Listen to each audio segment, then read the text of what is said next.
So, I have to apologize on two fronts. First of all, obviously, if you're unfamiliar with how we usually do things on this stream, you might not know this, and most of you actually watch the recorded version of this later, so this doesn't affect you as much. But for those of you who are waiting for the usual 4 o'clock live stream, it is 5:08, and I am just starting now. So I apologize for that. It wasn't a family emergency, and so hence me being late. But if that ever happens to you, you shouldn't apologize for something like that, especially if that emergency is so urgent that you can't make an announcement or let people know. Obviously, they might be bummed out that you didn't let them know in advance, but things happen. Things do happen, and especially when it has to do with an urgent thing and with your family, within your household, things do happen. But the good thing is it wasn't anything drastic necessarily that caused us to skip this live stream. So we are now here recording it about an hour and 5 to 10 minutes late. I am recording this in addition to also live streaming it, which brings me to my second apology. My second apology is for those who are familiar with the channel, who have tried to watch our live streams before. There has been this weird issue where I did have about 4 months worth of live streams set up on YouTube, scheduled. And for whatever reason, my OBS programming, whenever I would record a live stream, most of the time, especially towards the end of the live stream each week, it would start going live with all of the future ones. So if you were like on the mobile app of YouTube and you saw my channel or even your regular feed, you'd probably see about 5 to 6 live streams that had gone live back to back to back to back, and you're probably really confused, especially when some of them are only like 10 seconds long. And what I think happened is when I had multiple streams set up, there is an option in OBS Studio where if my Wi-Fi were to cut out, which it often does, I've brought it up before on my live streams, it would try to reconnect, and when it fails to reconnect to that live stream, it moves itself toward the next live stream. So what I think has happened in the past is, say this week, right, we're talking college sports. If we were to die, if my Wi-Fi were to die and my live stream tries to go live and reconnect, but it can't, it will move on to next week's live stream. So then Formula One will go live, but we're not talking about Formula One. So you get 10 seconds of this Formula One live stream, and then that disconnects, and then it moves on to the next week when we're talking about the Oscars. So in order to solve that, I have taken off all of my future live stream scheduled. I still have them all planned out in a spreadsheet, shocker, where we are planned about 6 months in advance, actually, on what we're talking about in the future. But I do not have those scheduled on YouTube.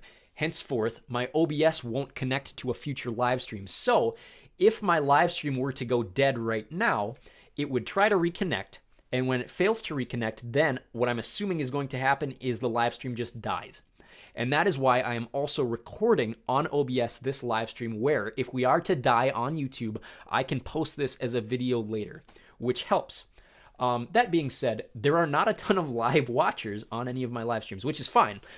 We do get about 10 to 15 post live viewers on these live streams every week, and we're going to continue and hopefully shoot for that 4 o'clock Central Time every Monday. That being said, hopefully not another family emergency or household emergency comes up every week. But just so you guys know why I'm late this week, that is the case, and that is what has happened on the channel. So that's enough apologizing. Before we go into college sports this week, an intro to the channel if you're new here. All of our live streams have to do with Microsoft Excel and information about various topics. A lot of it is sports-based. Probably every other week is sports-based. So this week we're talking college sports, all things college football, college basketball, college hockey, all that kind of stuff going into the spring season here as we approach March Madness and the NFL Draft. That is what we will be talking today. But typically every other week, we talk something entertainment or culture. We do have a lot of Harry Potter content on the channel. We have a lot of Game of Thrones content channel. And to those people, I do apologize for last week's live stream. We did have a lot of issues, and the version that is on YouTube right now is only 10 minutes long, and I haven't taken it down for the sake of... I know a lot of people were looking forward to that, and we did cover some stuff in the short 10 minutes. It was an hour and 40-minute live stream, and we only caught the first 10 minutes because I made the mistake of not recording it in advance on OBS here. But, yeah, college sports here today. Next week, we'll be talking Formula One, and then the week after that, we will be talking the Oscars ahead of the Academy Awards this season. So, today, our order of things is going to be pretty straightforward. We're just going to go through about 7 different tables here. Before we get into college sports, though, I do have to give a shout out to the XFL. I've been watching the last 2 weeks, and my local team, if you can see here, the St. Louis Battlehawks, are in fact 2-0 going into week 3. They do play the Defenders, but it is at home, so hopefully 30,000 screaming St. Louis fans can eliminate the threat from the also 2-0 DC Defenders. I'm really looking forward to that game. I believe it's on Saturday. It might be on Sunday. I could be wrong about the schedule. But I've had a blast watching. I loved the XFL when it came back in 2020, and I've really been looking forward to this season. I know I was very skeptical about how little promotion they had been doing ahead of the season, but now that the season is here, I think a lot of positives, very few negatives. A couple negatives being the stadium choices and the market choices. We obviously saw a pretty poor showing from the Vegas team on Saturday. They're playing at a stadium that is not fit for football and was very obvious on television.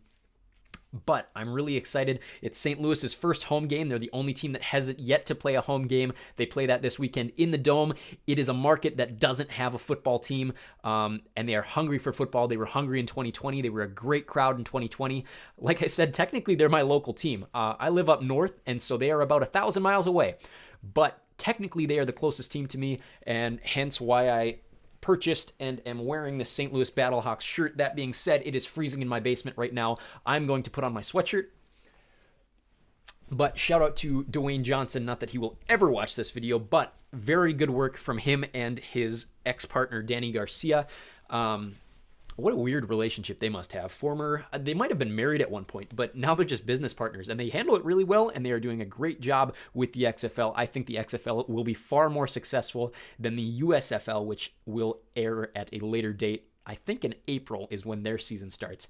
XFL has the benefit where they are coming straight out of the NFL season, so people are hungry for football, and they have that momentum right away, whereas the USFL might be a little delayed, and we might see a downturn in the audience levels that the XFL is seeing. That's all I have to say about professional football at the moment. So let's talk college sports. Let's get right into it. I'll explain my college story as we go on and more towards the end of the live stream here. Let's start with basketball. So this is just a very brief, this is my NBA sheet, and we've probably talked about this a few times in the basketball live streams, but what I have on here, I do have a coach profile, and there's not, where is it at here? There is not a ton of college coaches on here, but I do have included some coach histories, guys like Rodney Terry, who's the current coach at Texas. I shouldn't say my alma mater. I never went to Texas. I almost did. But Texas is by far my favorite college team, so I do apologize to any Oklahoma fans out there. But obviously we're coming off a week where Texas had a really poor showing against Baylor. And I was very hopeful for the Longhorns basketball squad going into the Final Four, well, the Big 12 tournament coming up in March, and then the March Madness massive 68-team bracket. They are a very inconsistent basketball team. So we'll talk more about the Longhorns as we go on. I have guys like Hubert Davis at North Carolina. I have guys like John Calipari, who has been rumored to be in talks with Texas about taking over that job, but he has been at Kentucky. This is why we make these sheets. He has been at Kentucky since 2009 is when he started. Obviously has won a national championship or two with the Wildcats of Kentucky. So this is just a coach's sheet here. And because of the way that college basketball works and the way that players usually only play one season before moving on, like the really good top tier players will only play one season before moving on. This is not like my college football sheet where I have their colleges listed prior to their NBA team. Also, a lot of these guys just straight didn't play in college. Guys like Giannis Antetokounmpo, who's obviously from Greece. Lonzo played very briefly in college. Did he play even 1 year at UCLA? Anyways, so I don't have players' colleges on the player sheet the way I do for football, but I do have this, which is my yearly sheet, and we're going to scroll up. This is all obviously all NBA stuff until we get to this little tiny section here, and this is history, and you can't really see. What I'm going to do here is copy the years and paste that here. That way we can better see a yearly chart. There we go. So the host of the Final Four is scheduled out through 2027. They are returning to Detroit, which is interesting. They haven't been to Detroit since 2009. That was when North Carolina beat Michigan State in the finals. But what we have here are all of the Final Four teams. And right now, this was the last time I updated this. This was the top 4 teams in college basketball. And I'm not going to update that right now. Well, why not? So let's go. Let's add a new tab here and look up AP college basketball rankings. I'm assuming Texas is going to drop pretty low. I'm assuming they're still in the top 25. Big 12 is a very good basketball conference this season. This, I'm assuming, is as of today because it's Monday. Marquette climbing. Pitt in. So Houston's still number 1. Houston, number 1. I think I saw Alabama 2. Obviously, this is going to change with the tournament. Alabama 2. That's why this is italicized, is because this is this season. Kansas 3 and UCLA is 4. So we're taking up a lot of data right now. That's why it's so slow. Copy and paste here. I'm going to update this UCLA blue. They have kind of brightened it in the last couple years. There we go. That's better. And Kansas is 3.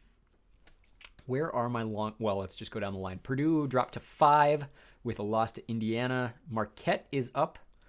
Baylor is very much obviously up. Texas only dropped to 9. So Baylor was 9 and Texas was 8. And then Baylor beat Texas.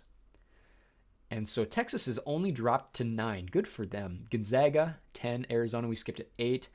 Look at all these. The Big 12 teams. You have Kansas, Baylor, Texas, Kansas State,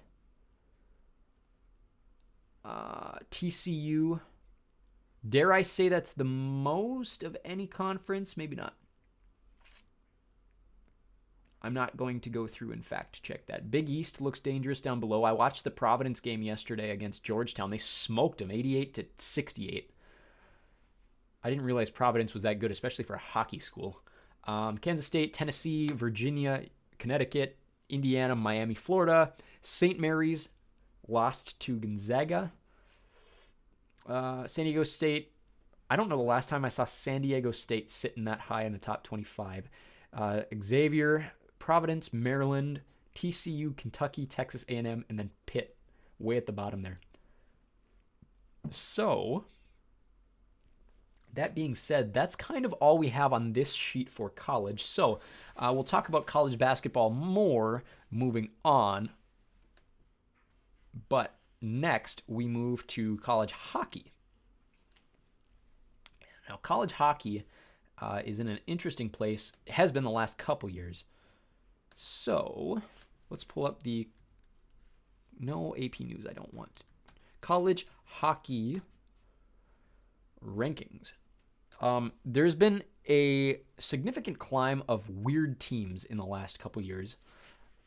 Smaller schools that you don't typically think of as national competitors, but only a few weeks ago, I think we mentioned it on the hockey live stream.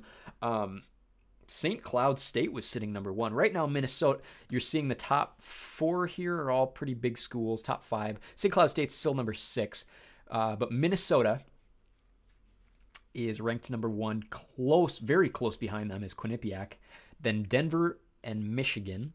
Harvard is 5, good for Harvard. Their hockey team is probably their best sports team of the major sports.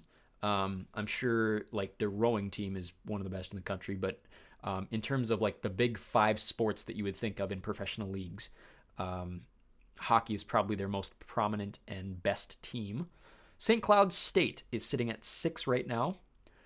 Boston University 7, Western Michigan 8, Ohio State 9, Penn State 10, Michigan Tech 11, Cornell 12, Minnesota State Mankato 13, Nebraska Omaha 14, Northeastern 15, Merrimack College, Connecticut, Alaska, Notre Dame, and Michigan State. Now hockey, because there's so few schools, only rank 20. But the next few that received votes are, I can never remember which is Rochester and which is Rensselaer, but whichever one RIT is had 43 votes. They would be a 21st ranked. UMass Lowell next. North Dakota has 15, although North Dakota's season has not been great this year. Providence, I mentioned them as a hockey school. American International.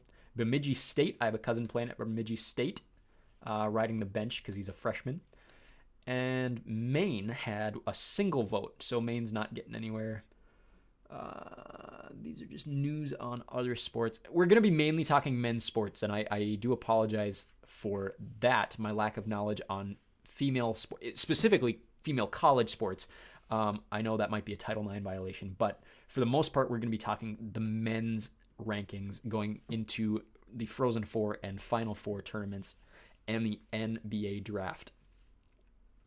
What am I looking at here? Back to hockey. So, coach profile, kind of same here. We do mostly NHL coaches, but we do have a couple. You got like Mike Babcock, coached at the University of Saskatchewan last season just for a single year. And actually, I don't know that I have any other college coaches on here, so never mind. Ignore what I just said. However, back to our yearly here. This, we are looking at same thing. So last season, this was the Final Four. Denver was the champion. They beat Minnesota State. Minnesota State has been gradually climbing in the last few years. There isn't a third and fourth place game, and the way I rank these is Michigan in the semifinals lost to the eventual champion, Denver, so that's why they're ranked higher than Minnesota, who lost to Minnesota State in the semifinals. But this year, as we saw, Minnesota's sitting top, so we will put the Golden Gophers on top, followed by Quinnipiac, who their mascot is, I think, the Bobcats, right? Quinnipiac. No. Double N. Quinnipiac. That's better. Bobcats. Denver Pioneers in third. This will, like I mentioned with basketball, obviously change as the tournament comes forward. Michigan in last there. Or in fourth. This year it'll take place in Tampa. The last time it was in Tampa was 16, right? Yes, and that was the last time North Dakota won it. So next year it's in St. Paul, then St. Louis, and then Vegas for the very first time. Last year it was in Boston. So that's all I have for college hockey on here. Moving on to this sheet, which is, let's come back to this.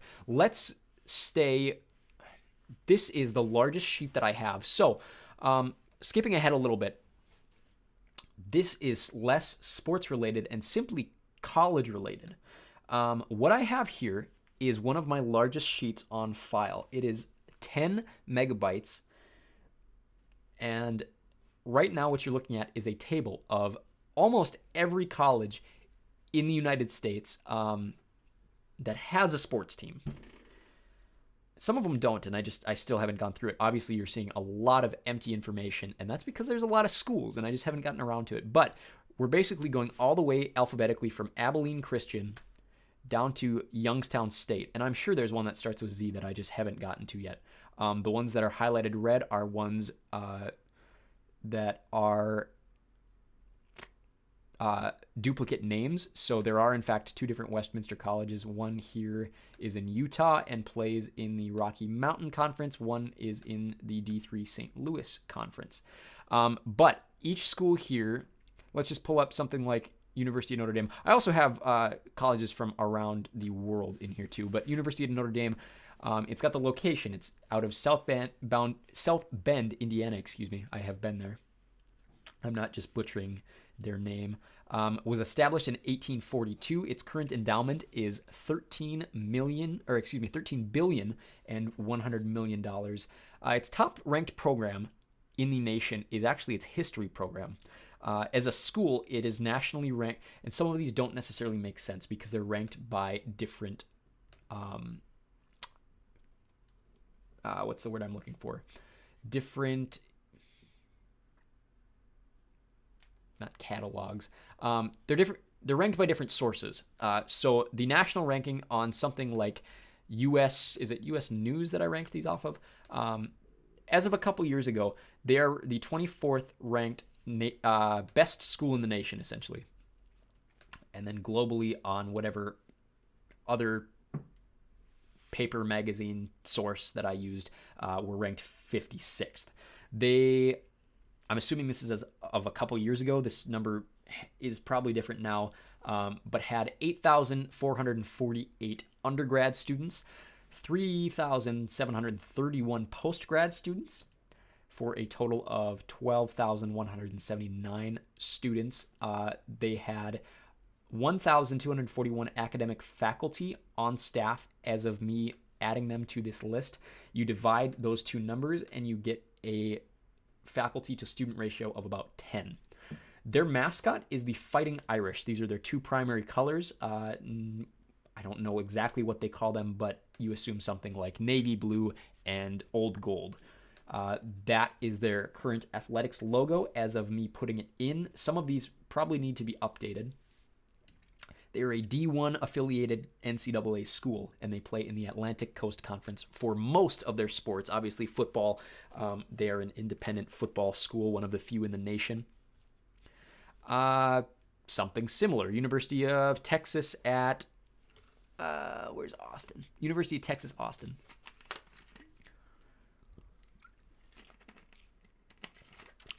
Is fairly obviously in Austin, Texas. Founded as a school in 1883. Current endowment is $4.3 billion.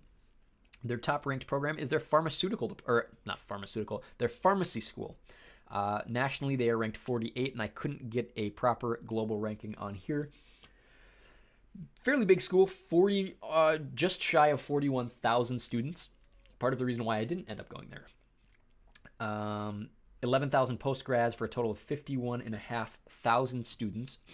Faculty, 3,000 academic for a student-to-faculty ratio of 17.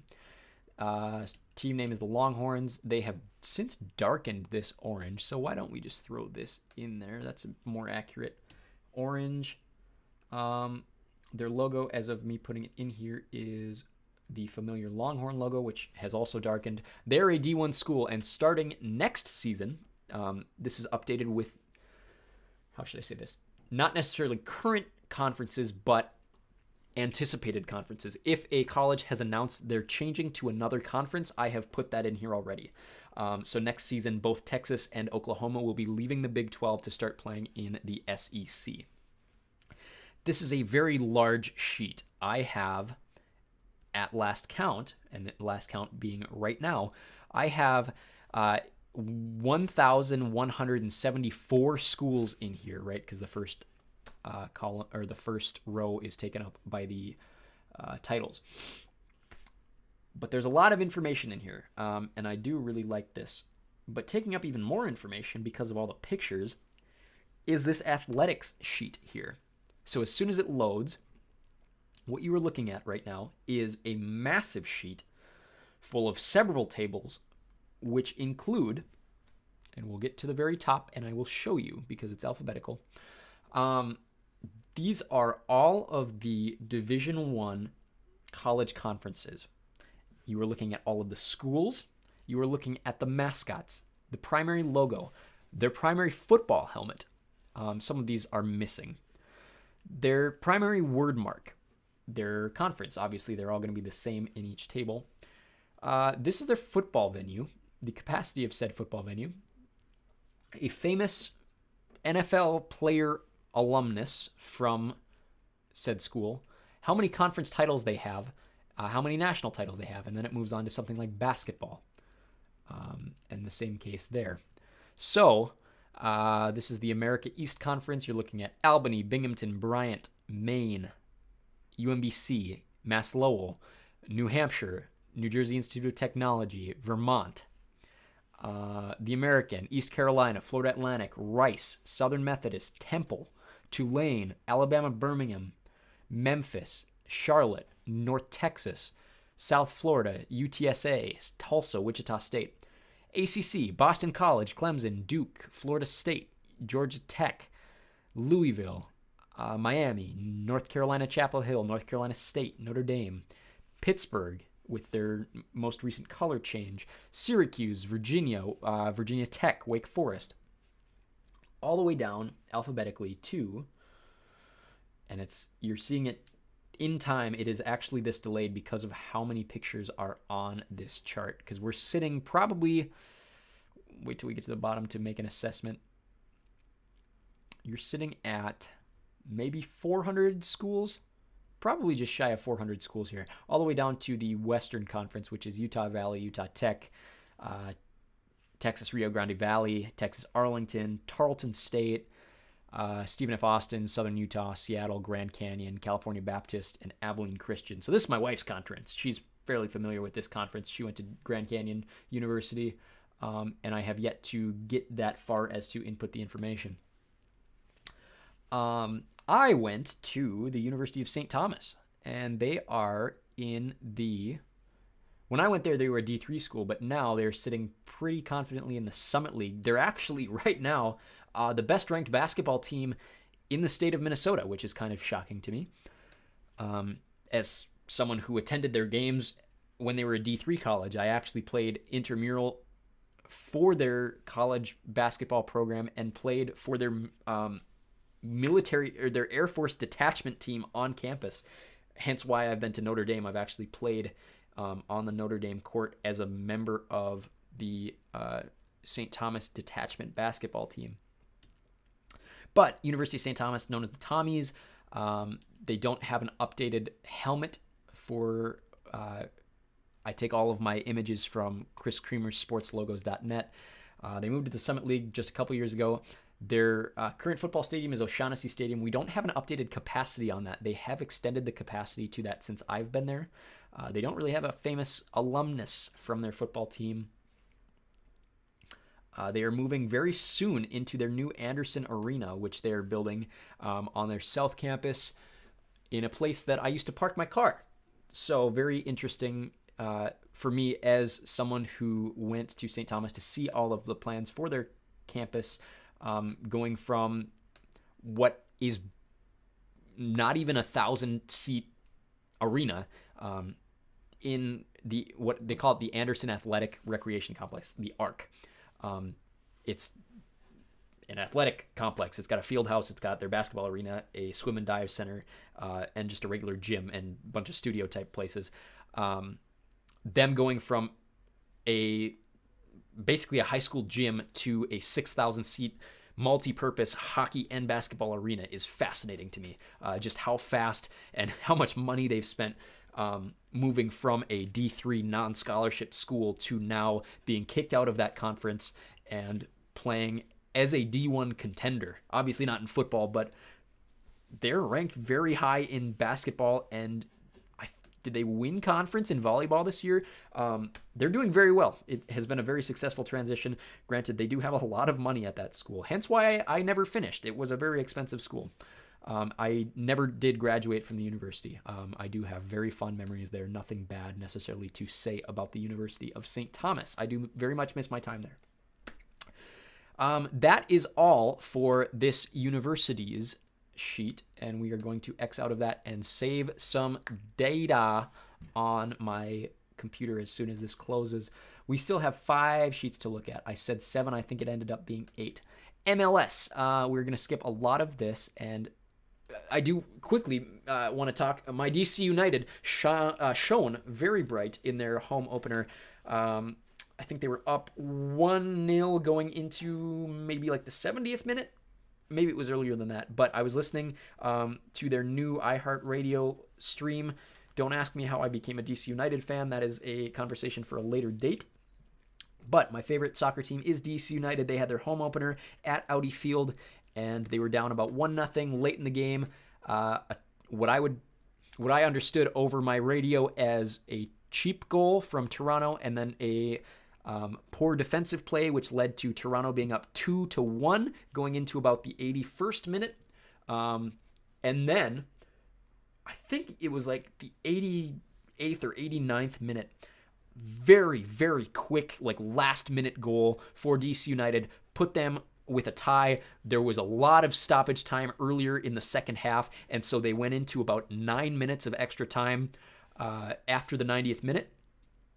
And what's his name? Ku Di Pietro scored their final. Great move by Coach Wayne Rooney. You're probably familiar with Wayne Rooney if you're a soccer fan. Very successful English soccer player. Man United is now the head manager of DC United. Made a very smart call very late in the game to make some substitutions, some very young guys out there. And Ku Di Pietro scored at the last possible moment, and it was so loud in Audi Field that it leaked into the press box, into the radio announcers' microphones, and as soon as he scored that goal, I had to take my earbud out. I was working and listening to this game, and it was so loud I had to take my earbud out.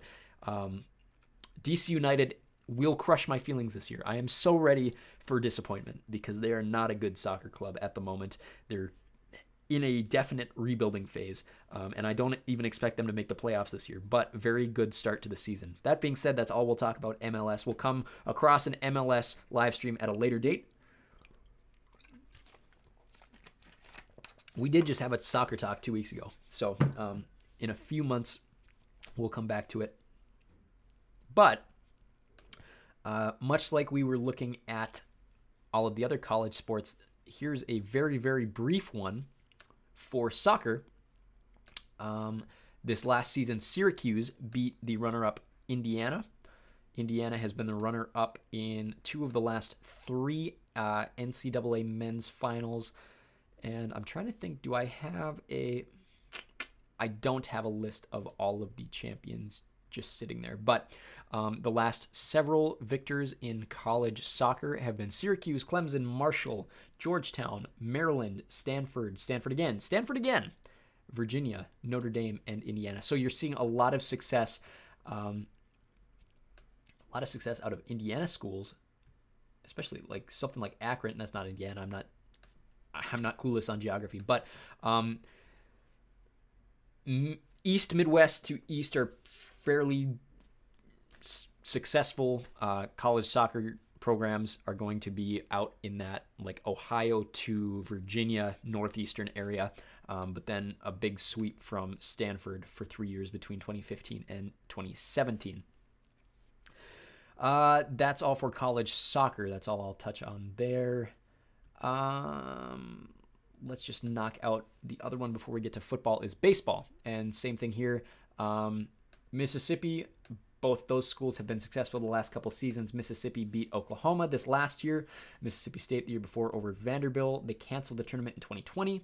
Vanderbilt has had a very successful program for a while. They defeated Michigan in 19, and then before that it was Oregon State, Florida, Coastal Carolina, which that's not a name you typically see on champions lists, so props to them for winning a national tournament in 2016.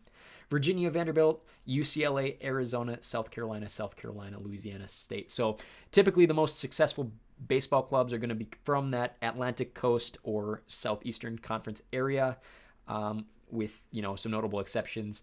Oklahoma's a Big 12 school. Michigan is a Big 10 school. And then occasionally you'll see some other non-Southeastern schools bump in there. That's all for baseball. Let's now move to this one called events. This you have probably seen before. We've talked about it on other live streams. What are we looking at here? That's probably not what I wanted to. Oh, those are just logos for different events. I wanted to look at college sports here. So we just came out of, on January 9th, the college football playoff. This is a list of all college football playoff champions and events. The first one obviously took place in the 2014-2015 season, with the final taking place at AT&T Stadium January 12th, 2015. In the Dallas metropolitan area. The team that owns or plays in said stadium is the Dallas Cowboys. The victor was the Ohio State Buckeyes over the Oregon Ducks.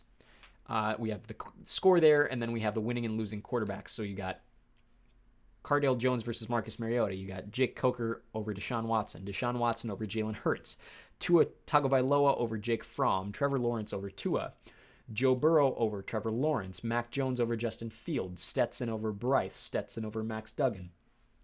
Winning and losing head coaches, and then the network broadcast there. And then here below we have a table that shows like the metro areas of who's hosted it and the frequency. So since the college football playoff started, both Atlanta and Miami are on pace to have hosted every 6 years. And then all of the other schools every 11. Stadiums, same thing. This is since obviously SoFi opened in 2020, so it is going to be more recent. SoFi and Mercedes-Benz, just the frequency, they're sitting at every 3 years, just based on the averages that have been given so far. And then the team appearances, let's sort by frequency here. Alabama pretty much shows up every year. That's kind of a given. They have shown up in, it's taken place 9 times and they've appeared in 6. So that averages out poorly to a frequency of once every year. It's basically, it's not, but rounded up it is. Clemson every 2 years, Georgia every 3 years, or Ohio State every 4 years, and then Oregon, Louisiana State, and Texas Christian every 8. That's just how averages work. Math is dumb. I have the same thing set up for basketball. Not as much information has been put in it yet, but that's also because the tournament has been going on since 1939. This last year, Kansas won their 4th title over North Carolina, who lost their, I'm absolutely certain it's more than 2nd, but I've been working backwards, and so that's why these numbers are so low. It is the 6th time that New Orleans has hosted, the 6th time also in the Superdome. What we have here is frequency of hosted tournaments. Kansas City, the metropolitan area, has hosted it every 9 years. They hosted a lot early on. Indianapolis is also a very common host city.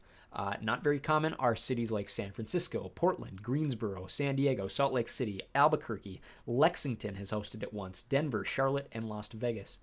Lost Vegas? How about Las Vegas? Have all hosted it only one time in the 91-year history of the tournament. Of current, the NCAA is very specific in their rules about stadiums. It has to be a stadium size. So I don't know what their limit is. If it's 40,000, it's got to be more because there's retractable baseball stadiums that aren't on this list. So let's say 50,000. It has to host at least 50,000. and have some sort of roof on it. So a lot of these are fully roofed stadiums or retractable roofed stadiums in markets that can support an event of this size. So of those current stadiums that fit the capacity and have already hosted or are scheduled to host, you are sitting at Lucas Oil Stadium, who since it opened in 2008 has hosted a frequency of 4 times. This is through 2030. That's why the number is so high. The Alamo Dome, since it opened, a frequency of every 7 years. The Superdome every 9 years. NRG Stadium in Houston every 9 years. Allegiant Stadium, just opened a few years ago, is scheduled to host in 28, so that is one of every 10 years. AT&T Stadium every 11. State Farm Stadium in Glendale, Phoenix, 12 years. Ford Field every 14 years. US Bank Stadium every 14 years. And the Dome at America's Center, which is the former Edward Jones Dome in St. Louis, home of the Battlehawks, has only hosted once, so an average of every 35 years.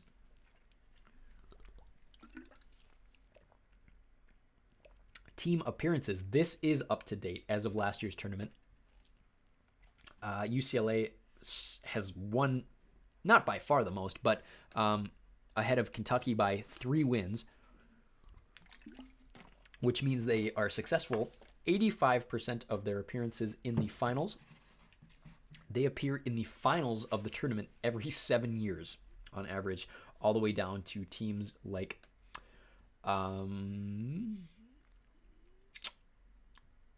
the City College of New York, the Holy Cross, Loyola Chicago, Maryland, Oregon, Stanford, UNLV, UTEP, Virginia, Wyoming, and then less successful clubs like Dayton, Florida State, Georgia Tech, Illinois, Indiana State, Iowa, Jacksonville, Kansas State, NYU, Purdue, Seattle, Seton Hall, St. John's, Texas Tech, Washington, and Virginia have all been there.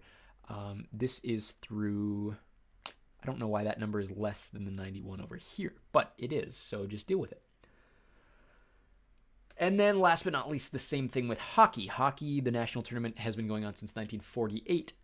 I do have all of the information input in here except for jerseys. I only have jersey colors through the 2010 finals, moving backwards. Colorado Springs hosted it a lot early on.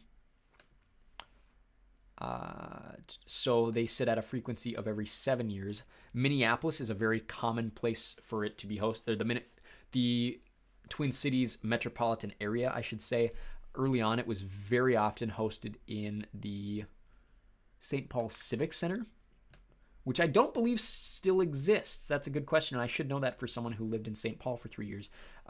Pretty certain, or is that the building right next to the X? There's an auditorium that is connected to the XL Energy Center where the Wild play, and that might be the Civic Center. I can't remember if that's correct or not. But anyways, was played there a few times, was played early on at Williams Arena, which is the basketball arena for the Golden Gophers, and then has been hosted at the X several times, is going to be hosted at the X again next season. Every 9 years, Boston every 9, Providence every 11, Detroit every 13, Denver 20, Lake Placid 26, all the way down to places like Los Angeles, Chicago, Cincinnati, Columbus, Grand Forks, North Dakota, Las Vegas, Philadelphia, Troy, New York, Utica, New York, and Washington have all hosted it once in the 78-year history. Current active arenas in either professional hockey or college hockey that have hosted it, sorted by frequency, the X, every 7 years, all the way down to, I see what happened here. Okay, so all of these arenas are newer than 1948, which is when the original tournament was hosted. So in order for this to be a fair list, we have to change the opening date of Matthews Arena to the year of the first tournament. Does that make sense? So every 78 years would make it one more frequent than the Houston Fieldhouse. How many times has Houston hosted it? Or no, the Houston Fieldhouse is in It's the name of an arena in... Let me tell you. It's a college arena. It just sounds like it was in Houston. Houston Field House is located on the campus of Troy University. Or, sorry, not Troy University. Rensselaer Polytechnic. So Rensselaer is RPI. RIT is Rochester. That's where Houston Fieldhouse is. Sorry, I confused myself there for a second. And then, same thing, appearances. North Dakota has appeared in the most finals, the final two, an average of every 6 years. They have won it 8 times and lost it 5 times for an average of 62%, just shy. All the way down to teams that have only appeared once in the finals. The successful ones are Bowling Green, Union, and Yale, 2 of those being within the last 10 years. And the unsuccessful teams of Brown, Colgate, Ferris State, Miami, Ohio, Minnesota State Mankato, which was last year, and St. Cloud State. And that is all for the events category. We are sitting on about 45 minutes of this stream. We're probably about halfway through.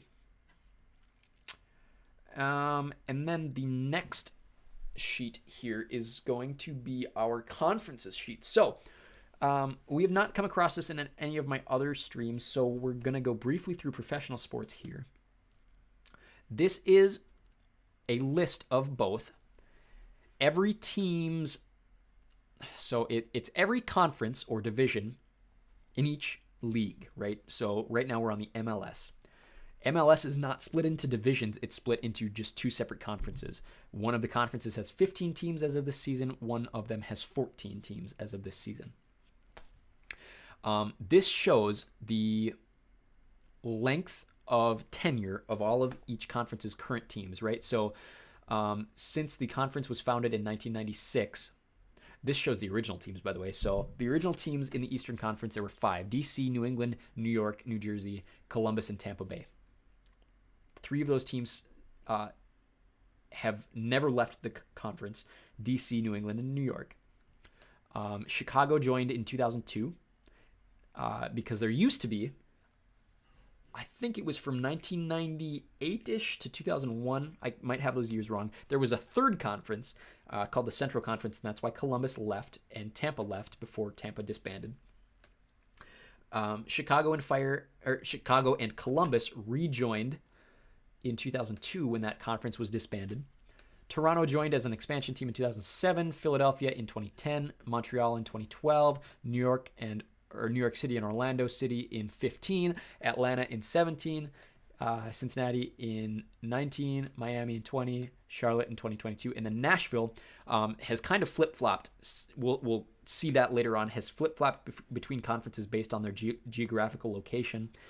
But this year they returned to the Eastern Conference. The only 2 original Western Conference teams are Colorado and LA. Dallas, Kansas City, and San Jose all left to join the Central Conference.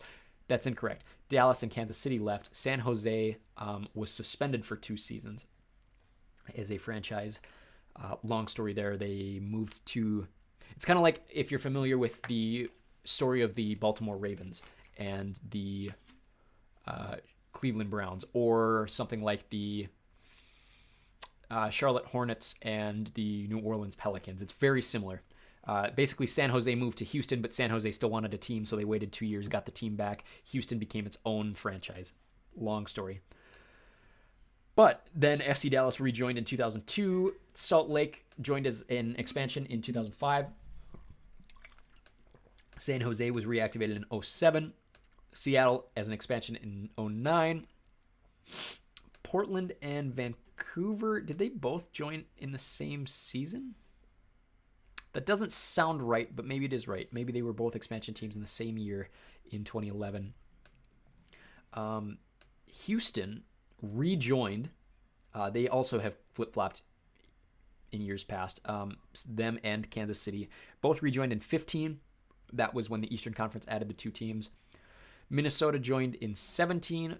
LAFC in 2018. Austin in 2021. And then St. Louis City are the expansion team this year. That's why Nashville moved back to the East.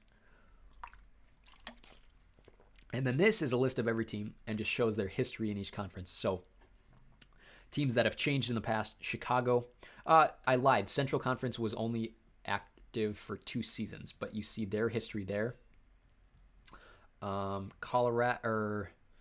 and Dallas also moved. Houston flip-flopped. Kansas City flip-flopped. It's a lot of these central teams, right? Nashville only spent a single season in the West. And then there's San Jose being suspended. That's the MLS. The NFL, something very similar, but we also have divisions added. So the original American Football Conference teams, there were 10 of them. What am I looking at here? Because that can't be these are the original AFL franchises, that moved over to the NFL when the AFC and NFC were founded, right? So that's Buffalo, Cincinnati, Denver, Kansas City, Oakland, San Diego, Miami, Boston, New York, and the Houston Oilers. When it was founded as a conference, it also brought over 2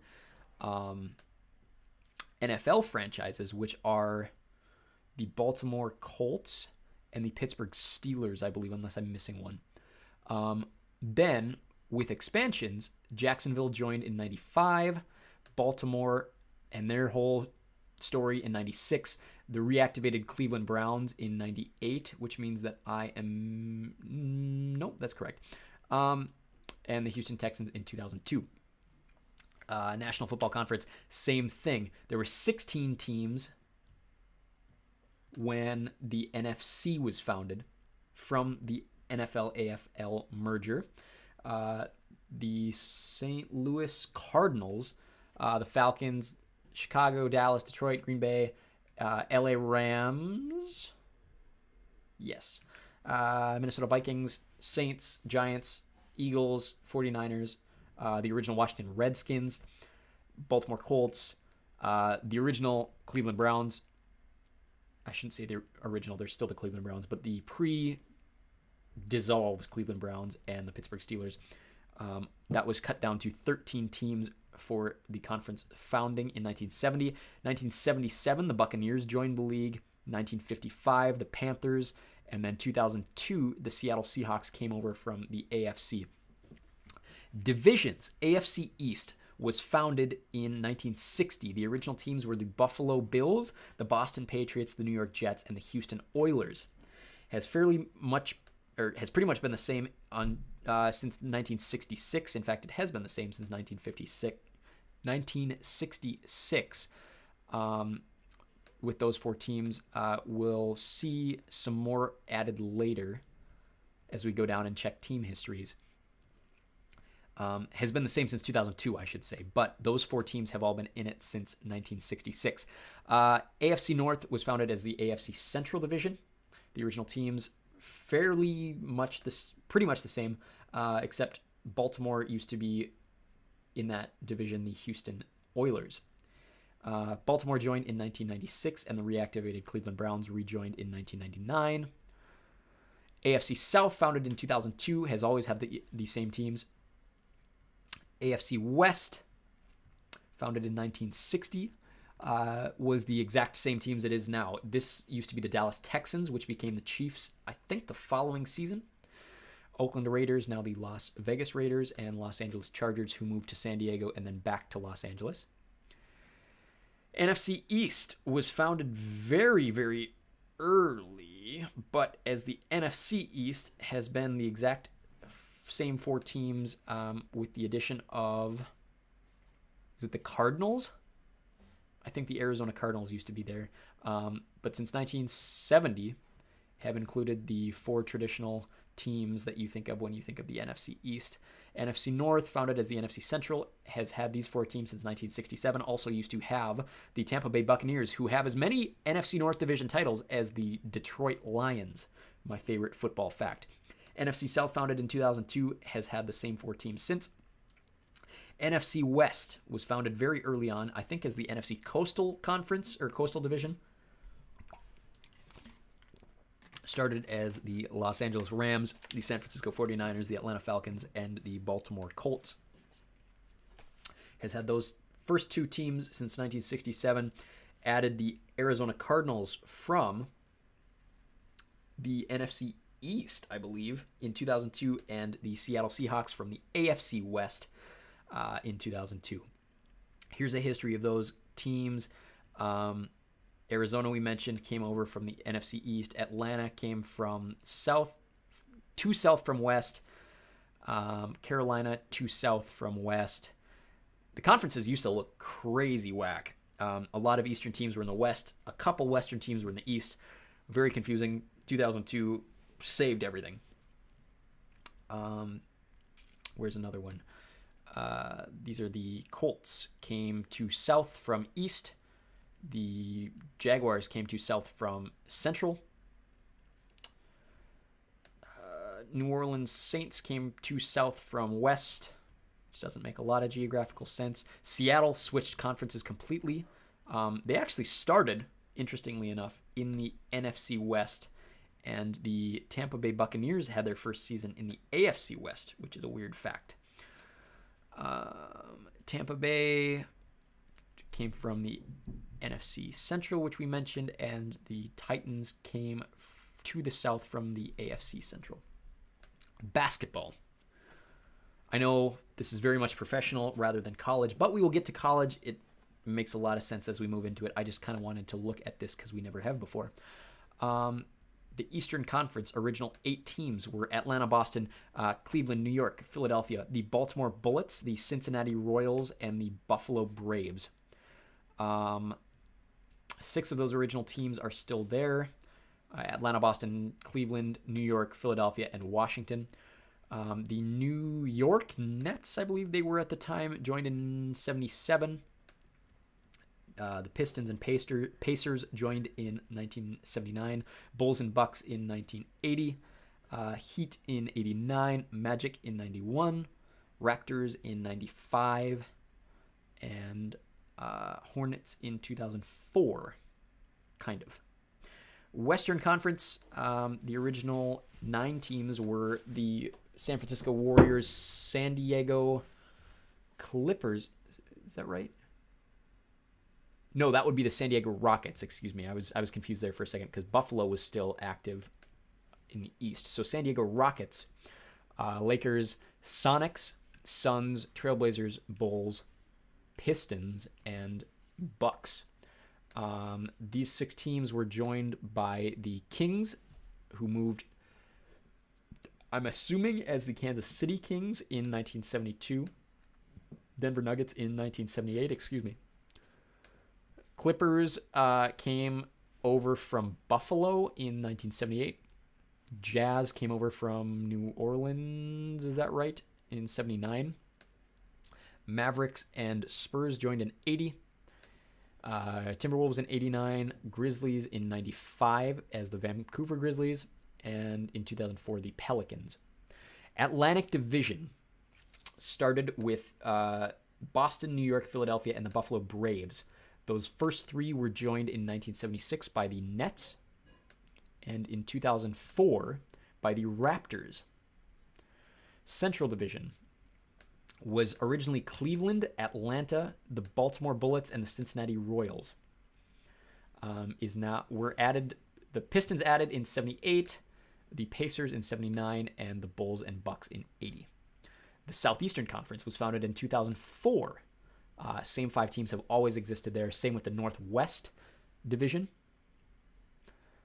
Since 2004, the Pacific Division was originally the Warriors, the Lakers, the Trailblazers, the Rockets, and the Supersonics.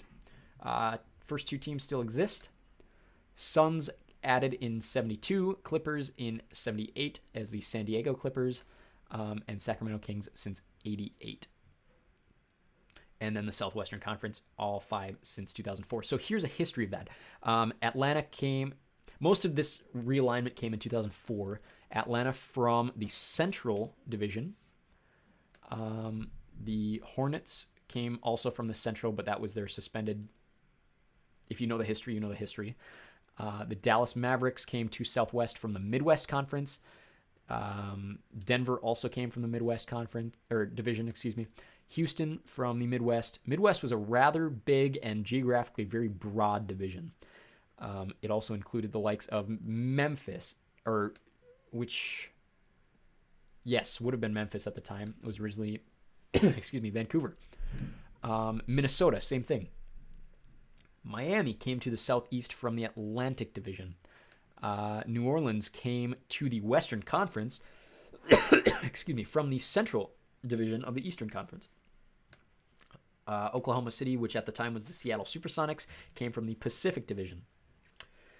Orlando to Southeast from Atlantic.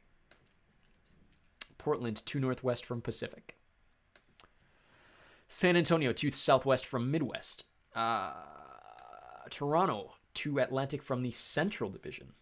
Interesting to think about for us in the modern competitive days. Utah from Midwest and Washington from Atlantic. 2004 was the big year for the NBA. Hockey. This one's weird because of COVID. I didn't count COVID in the division histories, but I did count it in the team histories. Ready? So, the original Eastern lineup was Boston, Buffalo, Montreal, California. So this one's weird to think about because it wasn't necessarily East and West. It was kind of similar to like an American National League type thing where it's not geographical. But Boston, Buffalo, Montreal, California, Detroit, Los Angeles, Pittsburgh, Toronto, and Washington. And then the other one was Chicago, St. Louis, Vancouver, Atlanta Flames, Kansas City Scouts, Minnesota North Stars, both New Yorks, and Philadelphia. There was kind of a switchover in 79 and 81. You see that on both of these. 82, the New Jersey Devils moved over to the East. Ottawa Senators in 92, Florida and Tampa Bay both in 93. Toronto came from the Western Conference, or the Campbell Conference, in 98. And then with the realignment, Columbus and Detroit moved to the East in 2013. In the West, you don't really get any changes drastically until you add the Sharks as an expansion team in 91, the Ducks in 93, Colorado moving from Quebec in 1995, Nashville expansion in 98, and Minnesota in 2000, as well as Winnipeg moving from Atlanta in 2011, but they also played 2 years in the East in Winnipeg. They joined the Western Conference as part of the realignment in 2013, Vegas and Seattle as expansions in 17 and 21, respectively. Since the 2013 realignment, the Atlantic Division has been exactly the same. Same with the Metropolitan Division. The Central Division is the oldest. Not both of them are actually. Since 1993, the Central and Pacific Divisions have existed fairly. I mean, there's 8 teams in each now, but 3 teams in each for both of those. You look at something like this and see the 2013 realignment and also the COVID realignment. So in 2020, they changed the 2 conferences with 4 divisions into 4 separate conferences. And that was so that the Canadian teams didn't have to travel into the United States. There are 7 Canadian teams. So at the time, there were 8 teams in the West, 8 teams in the Central, 8 teams in the East, and then 7 of the Canadian teams playing in a temporary North Division or North Conference. But overall, you see teams like Boston and Buffalo. Basically, all of the Atlantic teams kind of came over from the Northeastern Division, which no longer exists. Metropolitan, Carolina came from the Southeast. Colorado moved to the Central from the Northwest, which no longer exists. Columbus switched conferences completely. Detroit switched conferences completely. Edmonton to Pacific from the Northwest. A lot of the Northwestern teams were accumulated into the Pacific, with the exception of like Minnesota and Colorado moved to the Central. And then, yeah, a lot of it is just plain geographic. There's very specific, like crossover barriers in the West, at least. As soon as you get the border of, like, west of Phoenix, I'm trying to think of that because where do the Albertas line up? Phoenix and Phoenix and Colorado are east. But then like the Albertas and Vegas are west. So west is Pacific, east is central, and then the Eastern Conference is all over the place. You really, it is all over the place. You really have to think about it. Okay, and then baseball, fairly easy here. I'm going to delete this because I was going to try to do spring training, but that's a completely separate issue. If you're tuning in and you're confused why we're talking pro sports instead of college sports, we're going through conferences and conference histories. We'll get to college fairly quick. We have been doing pro sports for about 20 minutes, and this is the last one. This is just baseball. So the American League has existed since 1901. The original 8 teams were the Baltimore Orioles, Boston Americans, Chicago White Stockings, Cleveland Blues, Detroit Tigers, Milwaukee Brewers, Philadelphia Athletics, and Washington Senators. All 8 teams still exist in a certain form. The original Baltimore Orioles are now the Yankees. The original Boston Americans are now the Red Sox. The White Stockings in the American League are the White Sox. There was also a National League White Stockings that are now the Cubs. Cleveland Blues are now the Cleveland Guardians. Tigers have always been the same. The Milwaukee Brewers, as they existed then, are now the Baltimore Orioles by way of St. Louis as the St. Louis Browns. Philadelphia Athletics moved to Kansas City and then Oakland. And the Washington Senators, original Washington Senators, are now the Minnesota Twins.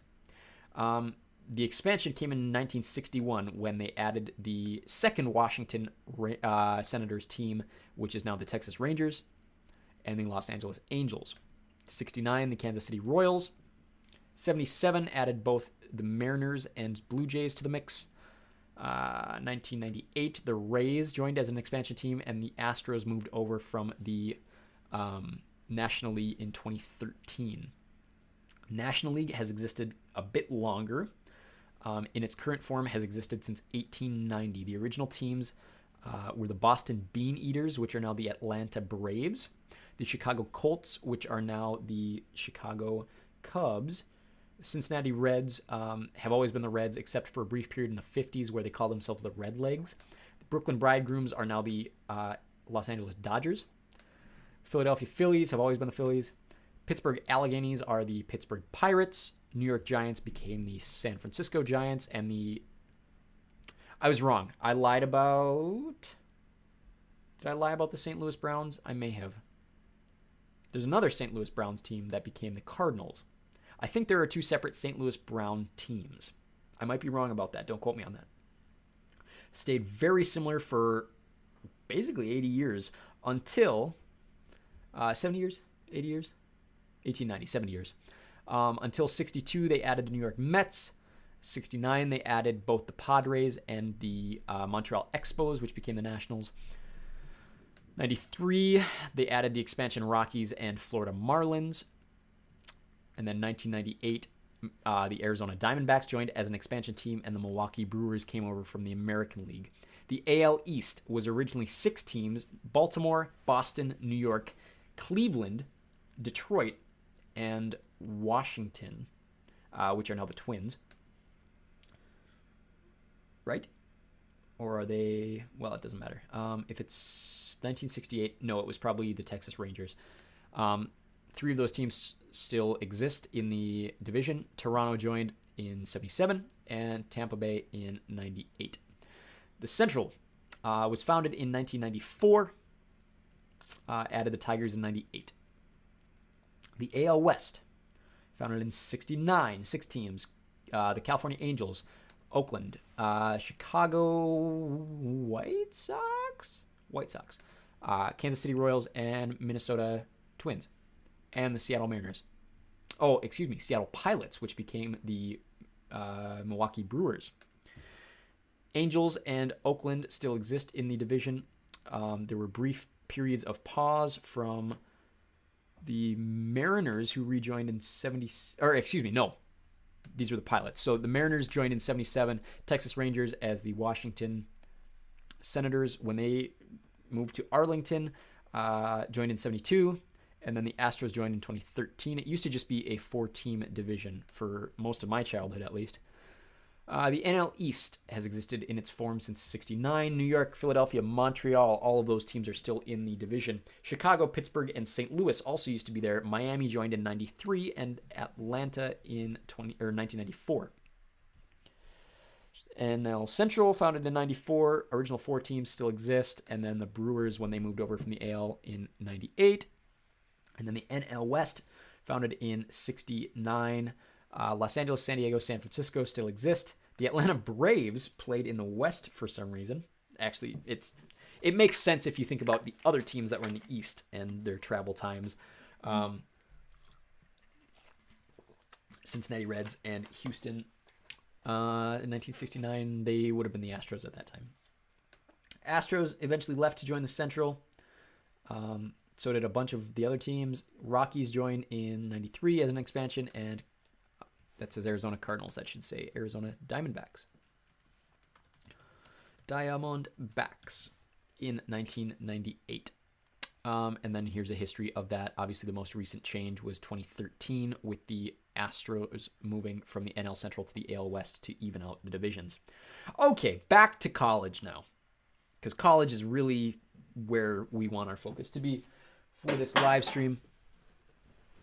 And I might, in post-production, do a skip ahead if people are more focused on college than wanting to listen to me rattle on about professional sport divisions for half an hour. But as I plug in my laptop here, what you're looking at right now is a list of the conference champions in all of the college Division I conferences for as long as that conference has hosted a conference finals tournament. So this is the tournament before the big dance, right? The 68-team tournament. Last year, the America East champions were Vermont. American was Houston. The ACC was Virginia Tech. ASUN was Bellarmine. The A10 was Richmond. Big 12, Kansas. Big East, Villanova. Big Sky, Eastern Washington. Big South, Longwood. Big 10, Iowa. Big West, Fullerton. Colonial, Delaware. Conference USA, UAB. Horizon League, Wright State. Ivy League, Yale. The MAC was St. Peter's. The MAC was Akron. The MEAC was Norfolk State. The MIVC was Loyola. Midwest Conference was, Mountain West, Boise State. Northeast Bryant. Ohio Valley was Murray State. Pac-12 Arizona. Patriot League Colgate. SEC Tennessee. Southern Chattanooga. Southland Conference was Texas A&M Corpus Christi. Summit League was South Dakota State. Sun Belt was Georgia State. Southwestern was Texas Southern. Western was New Mexico State. And West Coast was Gonzaga. Then we have a list of all of the national champions. So we kind of saw this with the events table that we had earlier. UCLA, top of that chart with 11, all the way down to all of the teams with 1. And then these are all of the conference titles. So America East, Vermont has the most. American, Cincinnati, and Houston and SMU are all tied. ACC, Duke. ASUN, Belmont has the most, but they're no longer in the conference. That's why they're italicized. A10, Temple, same case. Big 12, Kansas, sitting at a pretty comfortable lead with 12. Big East, Georgetown. Big Sky, Montana. Nice. Big South, Winthrop. Big 10, Michigan State. Big West, UNLV, Colonial, Old Dominion. Conference USA, Memphis. Horizon League, Butler. Ivy, Yale. We don't need to go through them all, but all the way down to, and I don't have the other ones mapped out, but I do have the Southern League, the Southern Athletic Conference. I can't remember the full title of the Southern Conference, but Chattanooga with 12. Also Davidson with 12, but Davidson's no longer in the conference. That's basketball. Football. This one's a little smaller because there aren't as many football conferences. Tulane won the American this year. Clemson won the ACC. Kansas State won the Big 12 somehow. Michigan won Big 10. Conference USA was UTSA or San Antonio. The MAC was Toledo. Mountain West was Fresno State. Pac-12 was Utah. SEC was Georgia. Sun Belt was Troy. Same thing here. You're looking at national titles. Princeton actually has the most.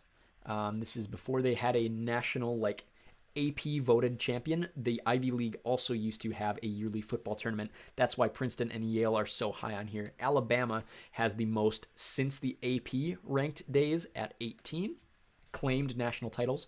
Michigan and Notre Dame and USC all have 11. all the way down to schools like Arkansas, Boston College, BYU, Center, Colorado, Dartmouth, Detroit Mercy, Kentucky, Maryland, Navy, Oklahoma State, Syracuse, UCF, and UCLA all have one claimed national title. Division I football championship series. This is a completely different series to the... This is D1 schools that aren't at the bowl level, right? So D1 is basically split for football. NDSU has won, is it 9 out of the last 11 or 9 of the last 12 national championships?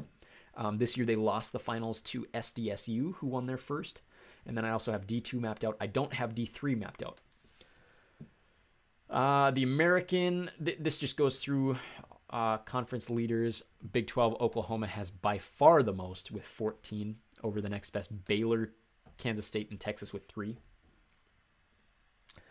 Moving down to hockey, there are significantly different conferences in hockey. Most of these only exist in hockey. So this isn't the Atlantic Coast Conference or the Atlantic 10 or any of those.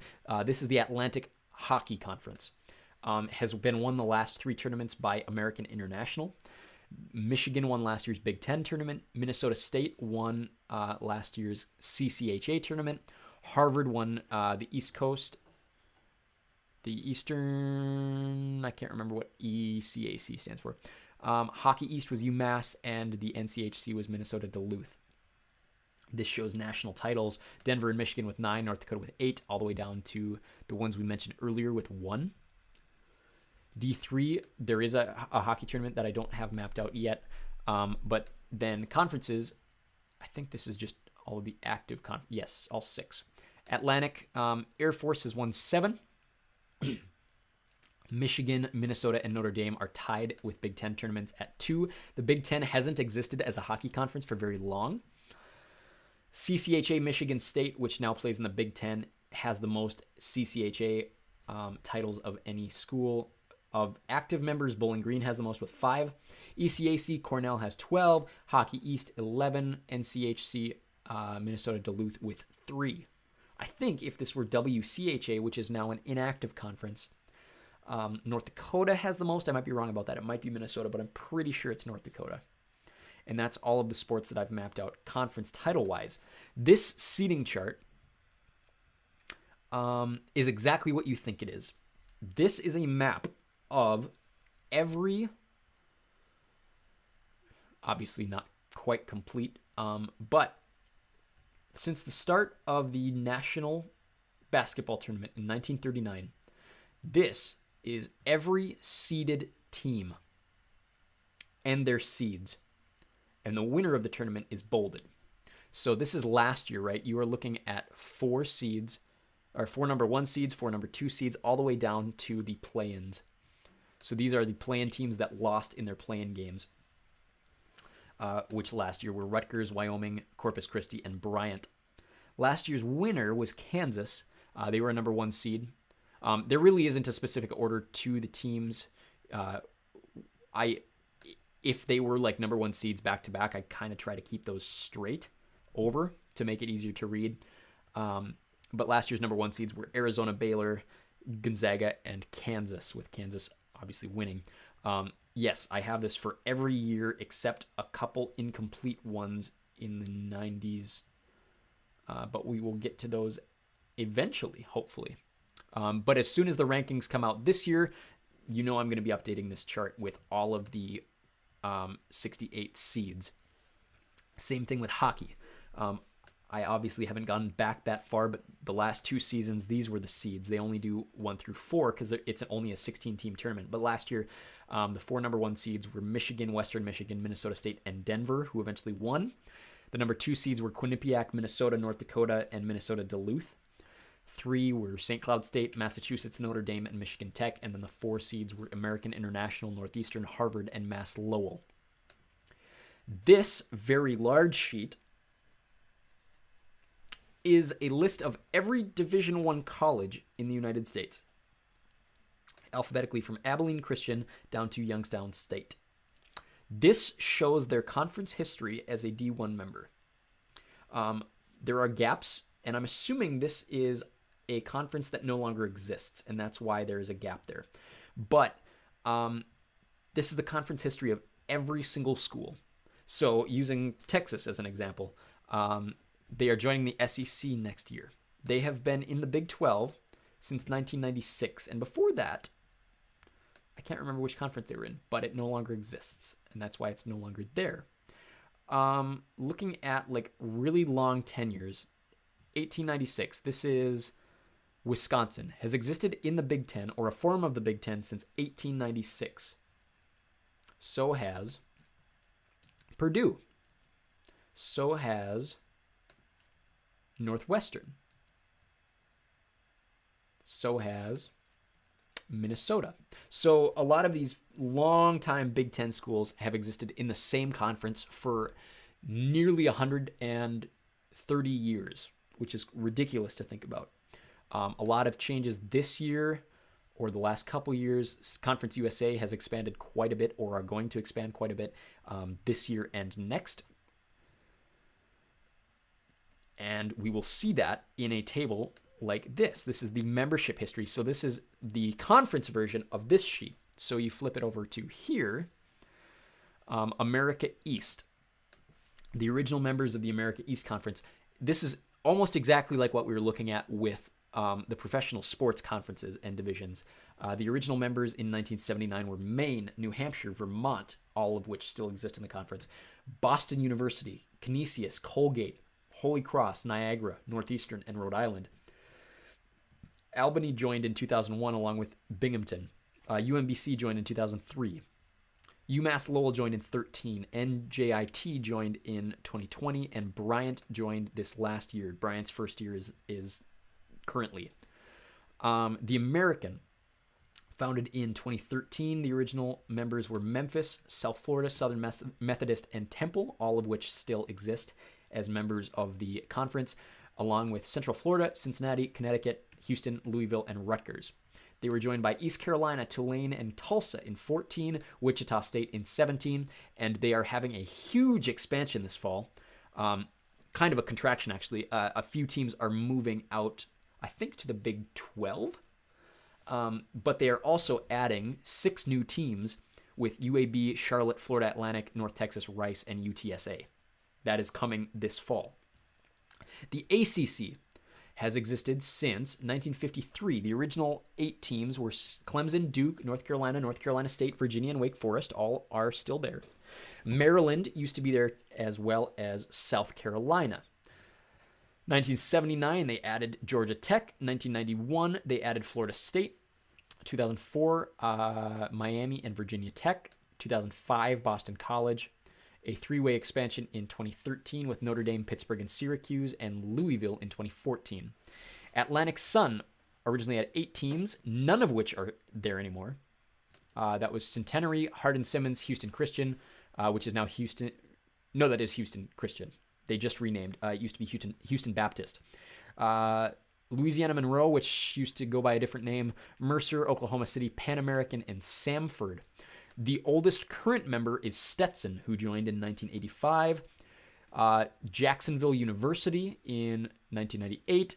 Lipscomb in 2003. 3-way expansion in 2005 between Kennesaw State, North Florida, and Florida Gulf Coast. North Alabama in 2018. Bellarmine in 2020. And this last year just added Queens.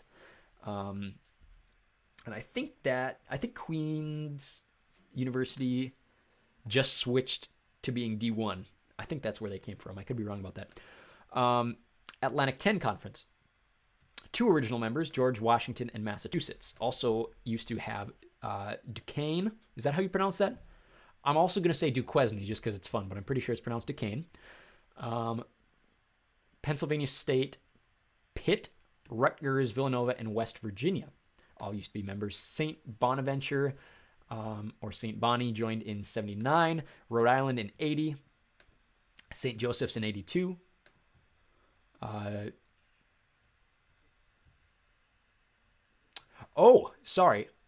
Duquesne left and rejoined in 1993. 3-way expansion with Dayton, Fordham, and LaSalle in 95. 2001 added Richmond. 2005, St. Louis. Virginia Commonwealth in 2012, 2013 George Mason, 2014 Davidson, and 2022, just this last year, added Loyola Chicago. Big East was founded in 2013 with 10 teams, all of which are still there. Butler, Creighton, DePaul, Georgetown, Marquette, Providence, St. John's, Seton Hall, Villanova, and Xavier. Added UConn in 2020. Big Sky Conference. 4 original members are still there. Idaho State, Montana, Montana State, and Weber State. Gonzaga is no longer there. 1970 added Northern Arizona. 1987 added Eastern Washington, two-way expansion in 96 with Sacramento State and Portland State. Northern Colorado in 06 and University of Idaho in 2014. Big South.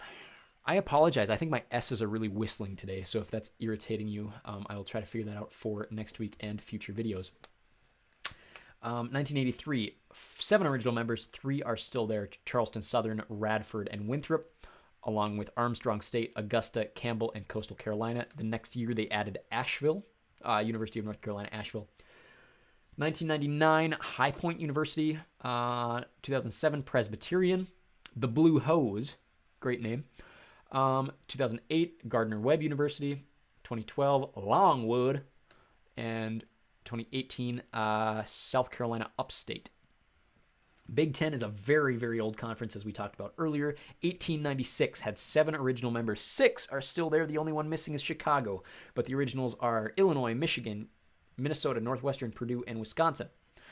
1899, they added Indiana and Iowa. 1912, they added Ohio State. Long wait until they added Michigan State in 1950. 1990, they added Penn State. 2011, they added Nebraska. 2014, two-way expansion with Rutgers and Maryland. And in 2024, so not this fall, but the following fall, they will be joined by UCLA and USC, both joining from the Pac-12. Big West. This is, I believe, an entirely California conference except for Hawaii. Started in 1969. The only original member still there, or that hasn't left the conference, is Cal State Long Beach. That is the Long Beach State Beach. UC Santa Barbara, UC Fresno, California State Los Angeles, San Diego State, San Jose State, and University of the Pacific. Cal State Fullerton joined in 74. Santa Barbara rejoined in 76. Irvine joined in 77. Cal Poly joined in 96. Two-way expansion in 01 with Northridge and Riverside. Hawaii joined in 2012, and San Diego and Bakersfield joined in 2020. Big 12. In its current form, original 6 teams are still there from 1996. Baylor, Iowa State, Kansas, Kansas State, Oklahoma State, and Texas Tech. Also included the soon-to-be departing, still original member, Oklahoma and Texas, as well as Colorado, Missouri, Nebraska, and Texas A&M.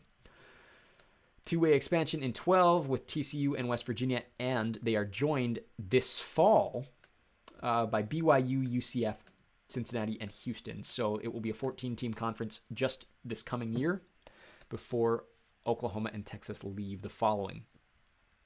Colonial Conference. Only original team is William and Mary. They used to be joined by Baltimore, Catholic, George Mason, James Madison, Navy, Old Dominion, Richmond, St. Francis, and Towson. 1984, they were joined by University of North Carolina, Wilmington.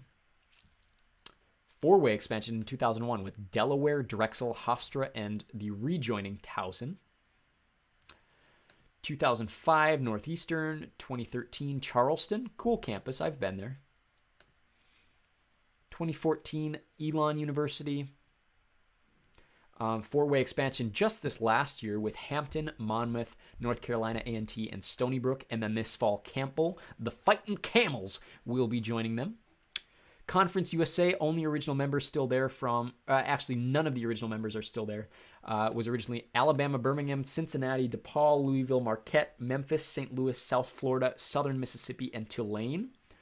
The oldest current tenured member is UTEP, joined in 2005. Three-way expansion in 13 with FIU, that's Florida International, Louisiana Tech, and Middle Tennessee, another school I almost went to. 2014, joined by Western Kentucky.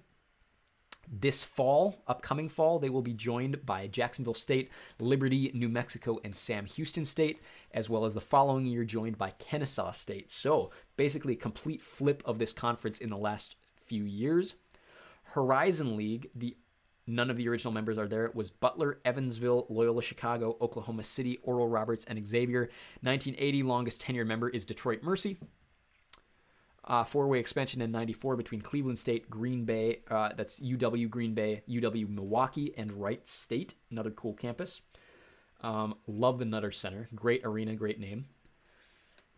2001, joined by Youngstown State, the Penguins, the only D1 school with penguins as their mascot. 2013, the University of Oakland, which isn't in California, by the way. 2015, Northern Kentucky. 2017, Iowa University, Purdue University, Indianapolis. Hard name, very hard name, very poor marketing. Glad they go by IUPUI, a lot easier. Purdue, Fort Wayne, and Robert Morris joined in 2020. There is only one independent D1 school that has yet to make a conference announcement in any sport. So that is Chicago State. They have been independent since 2022. They are, like I mentioned, the only Division I sports school who are currently independent and do not have plans to join a conference yet, is Chicago State.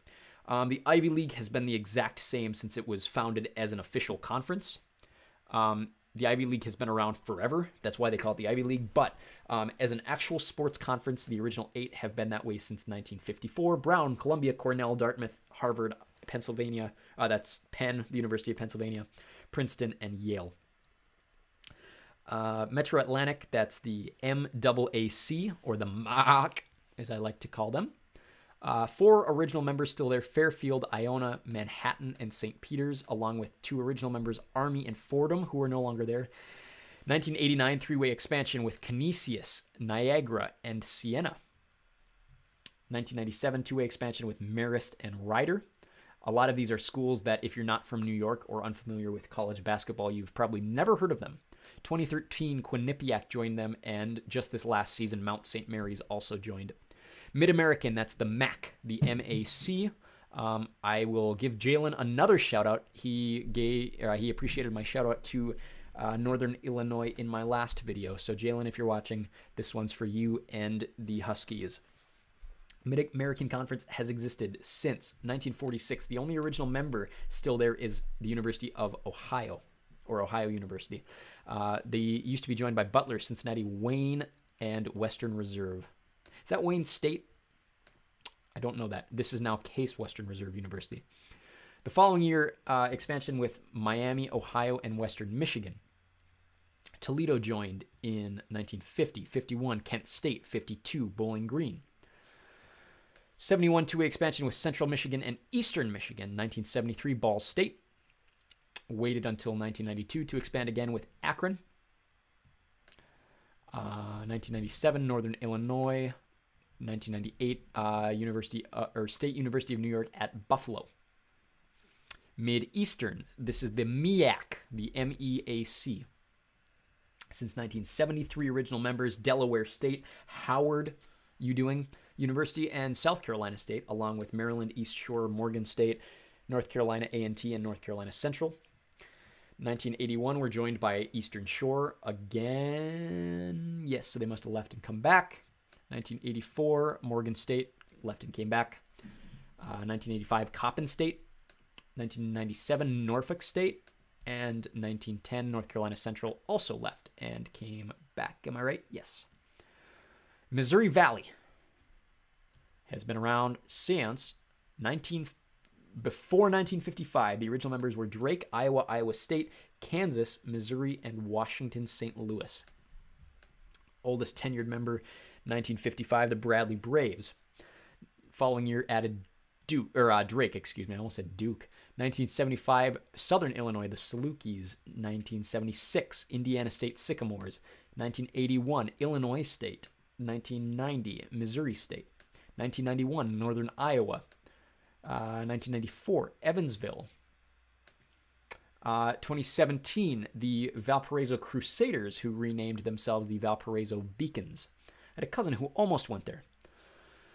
And just this last season added 3 teams. Belmont, University of the Incarnate... no, excuse me, I almost said Incarnate Word. That would not be the correct acronym. Illinois Chicago. So the Chicago Flames. And Murray State, the John Morant School. Mountain West Conference has existed since 1999. 6 original members: Colorado State, my favorite campus in the country. Shout out Colorado State. Wyoming, New Mexico, San Diego State, Air Force, and UNLV. Also used to have Brigham Young and the University of Utah. 2011, we're joined by Boise State. 2012, we're joined by Nevada and Fresno State. And 2013 by San Jose State and Utah State. The Northeastern Conference. Since 1981, 5 original members: Fairleigh Dickinson, Long Island University, St. Francis College. So this is St. Francis University and St. Francis College, and Wagner University. They were joined in 1997 by Central Connecticut, 1998 by Sacred Heart, 2019 by Merrimack College, and just this last year by Stonehill. Ohio Valley Conference, or the OVC. Since 1948, only original member is Morehead State, also used to have Eastern Kentucky, Evansville, Louisville, Murray State, and Western Kentucky. Tennessee Tech joined the following year.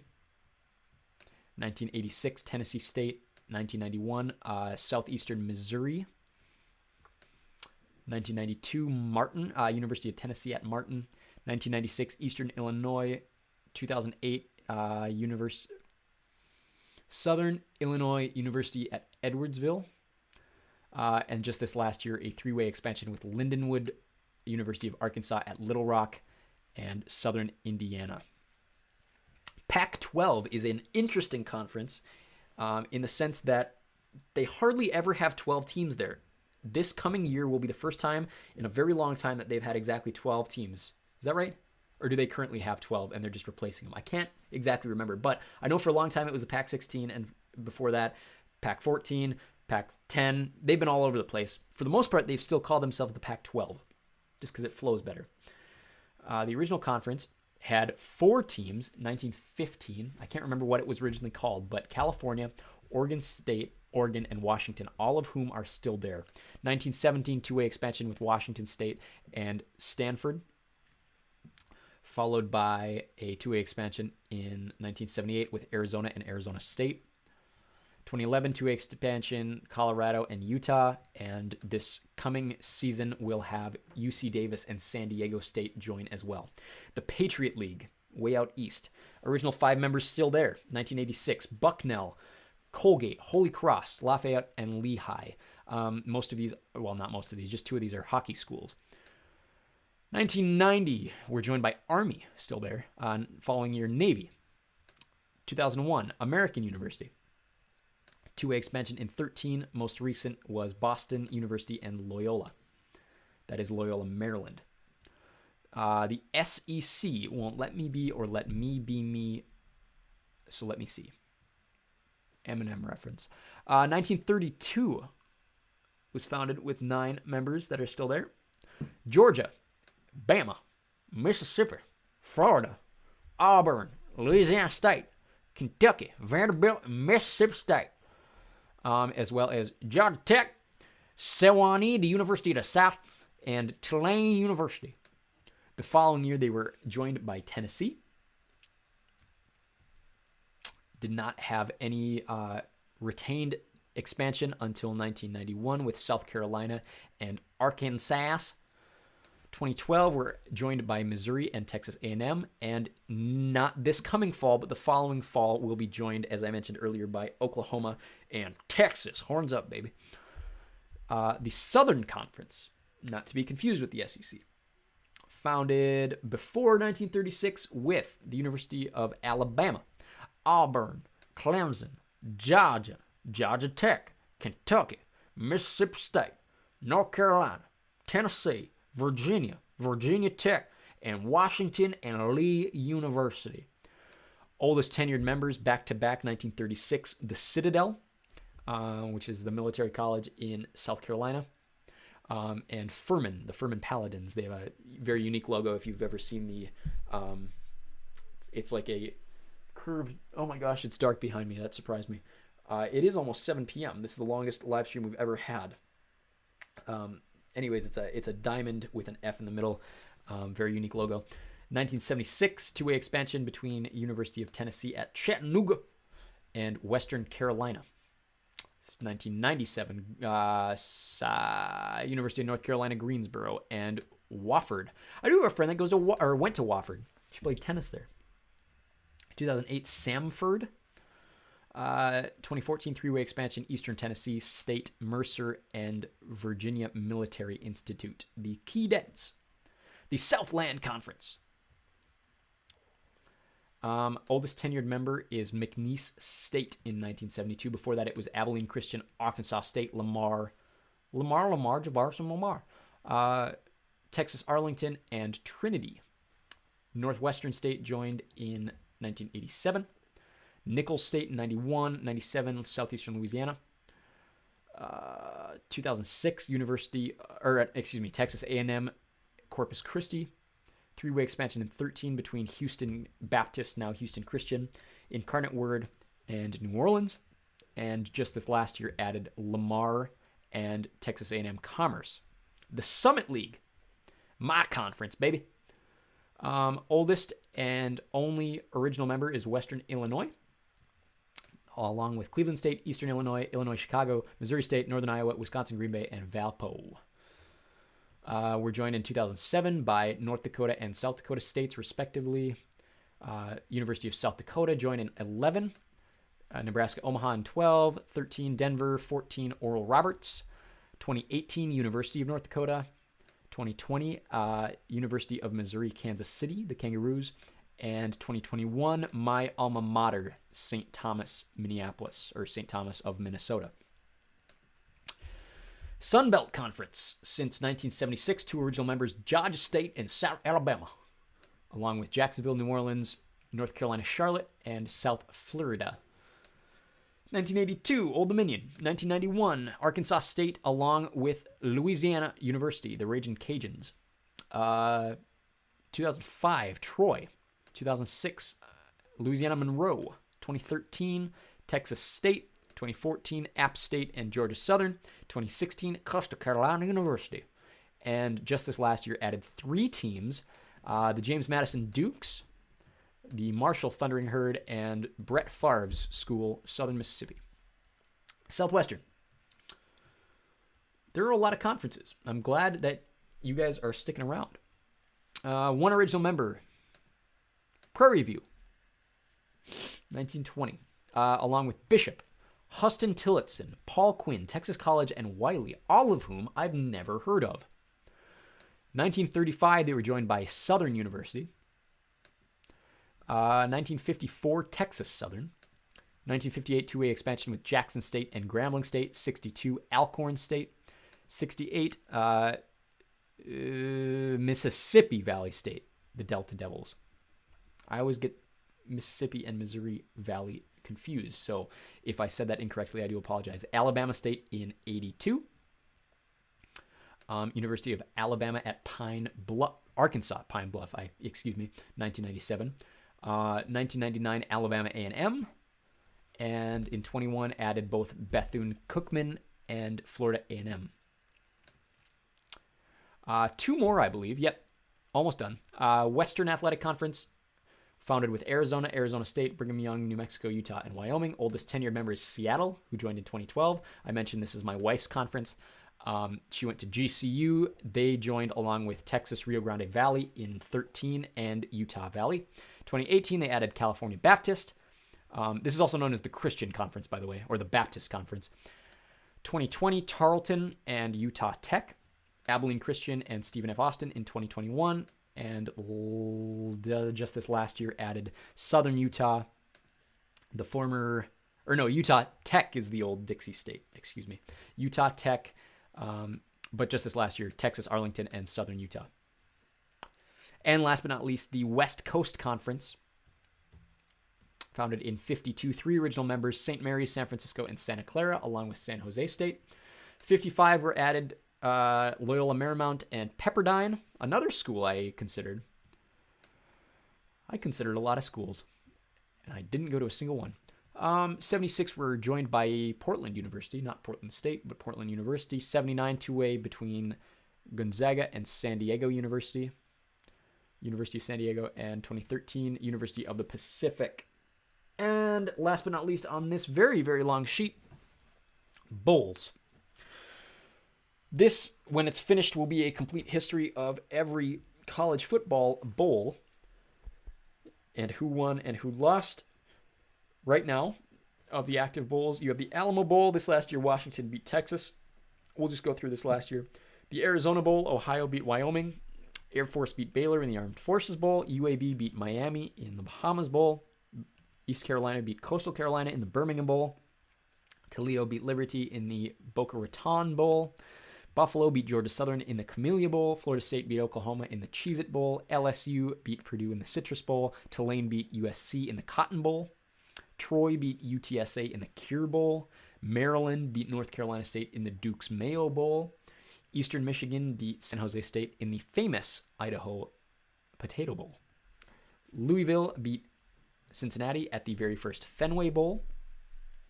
Fiesta Bowl was won by TCU over Michigan. That was a college football playoff. Memphis beat Utah State in the First Responder Bowl. Boise State over North Texas in Frisco. Wake Forest over Missouri at the Gasparilla Bowl. Notre Dame over South Carolina at the Gator Bowl. Wisconsin over Oklahoma State at the Guaranteed Rate Bowl. Middle Tennessee over San Diego State at Hawaii. Sneeze. Excuse me.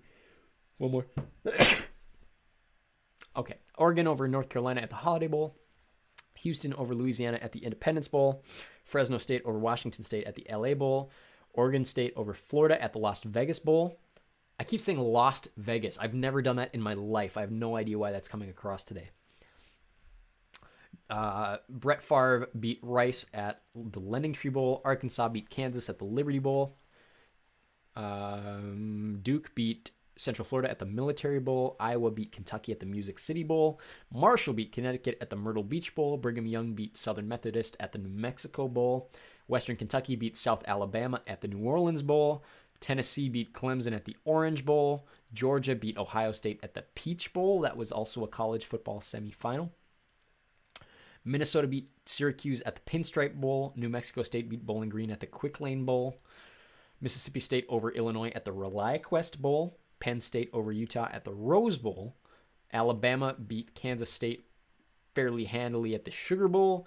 Pitt over UCLA at the Sun Bowl. Texas Tech over Mississippi at the Texas Bowl. So, let's see. 83 minus 1 is 82. Divided by 2 is 41. So this last year there were 41 bowl games, 2 of which were college football playoff games. And then this is kind of confusing because this column and this column should line up because this is the 2022 championship for the 2022 season, but the bowl games took place in 2023, if that makes any sense. But we looked at conference championships. That's what this is. And then this is just a history of each bowl game once I get to all of them and who they were sponsored by if that's not part of their name. But for that very, very long sheet, that is conferences. And last but not least, what we're going to talk about today is college football. Obviously, we are coming in a couple months. This week starts the NFL Combine, and we're speculating about the NFL Draft. So if we look here at our yearly sheet, you see planned out through 2026 is the host of the College Football National Championship. This last year was in LA, was won by Georgia over TCU. Georgia beat Ohio State in the semifinal, and TCU beat Michigan in the semifinal. And then it just goes back all the way to the start of the national championship game in 1992, and then before that, just who was listed as the national champion. This goes all the way back to 1869. This is when Princeton got all of those titles that we talked about earlier. They started I can't remember when exactly they started awarding it, but you see schools like TCU, Minnesota start to emerge in the 30s. Cal, Tennessee, Texas A&M, Boston College in the 40s, all the way to the present day.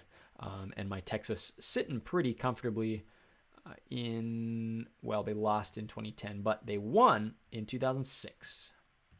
Horns up. Here's a draft sheet. I know we looked at this in our football, our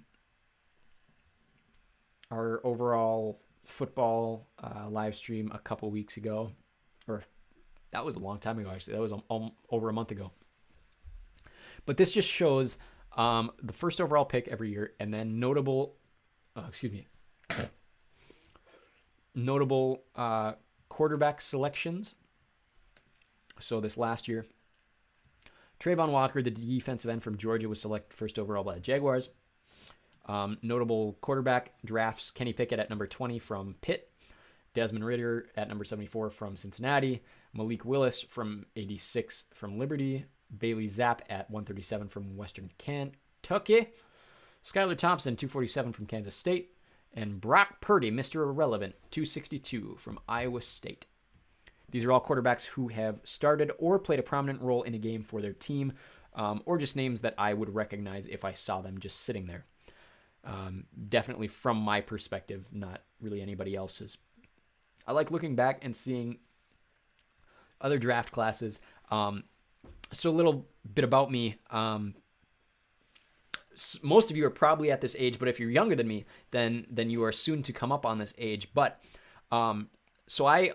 had I finished college, I would have graduated the spring of 2021. So had I been a football player, well, first of all, had I not been 5'8" and 120 pounds, and be able to play football and played all 4 years of college and then been drafted in the NFL, my draft year would have been 2021. So age-wise, I am a year older than Trevor Lawrence, but Trevor Lawrence never played his senior year of college, so he was drafted. It would have been drafted that same year. So starting a couple years ago, I got to that age where all of these college football players are my age or younger, which is weird. When you get to that point, if you haven't yet, it is a weird experience. I am 10 days older than Justin Jefferson.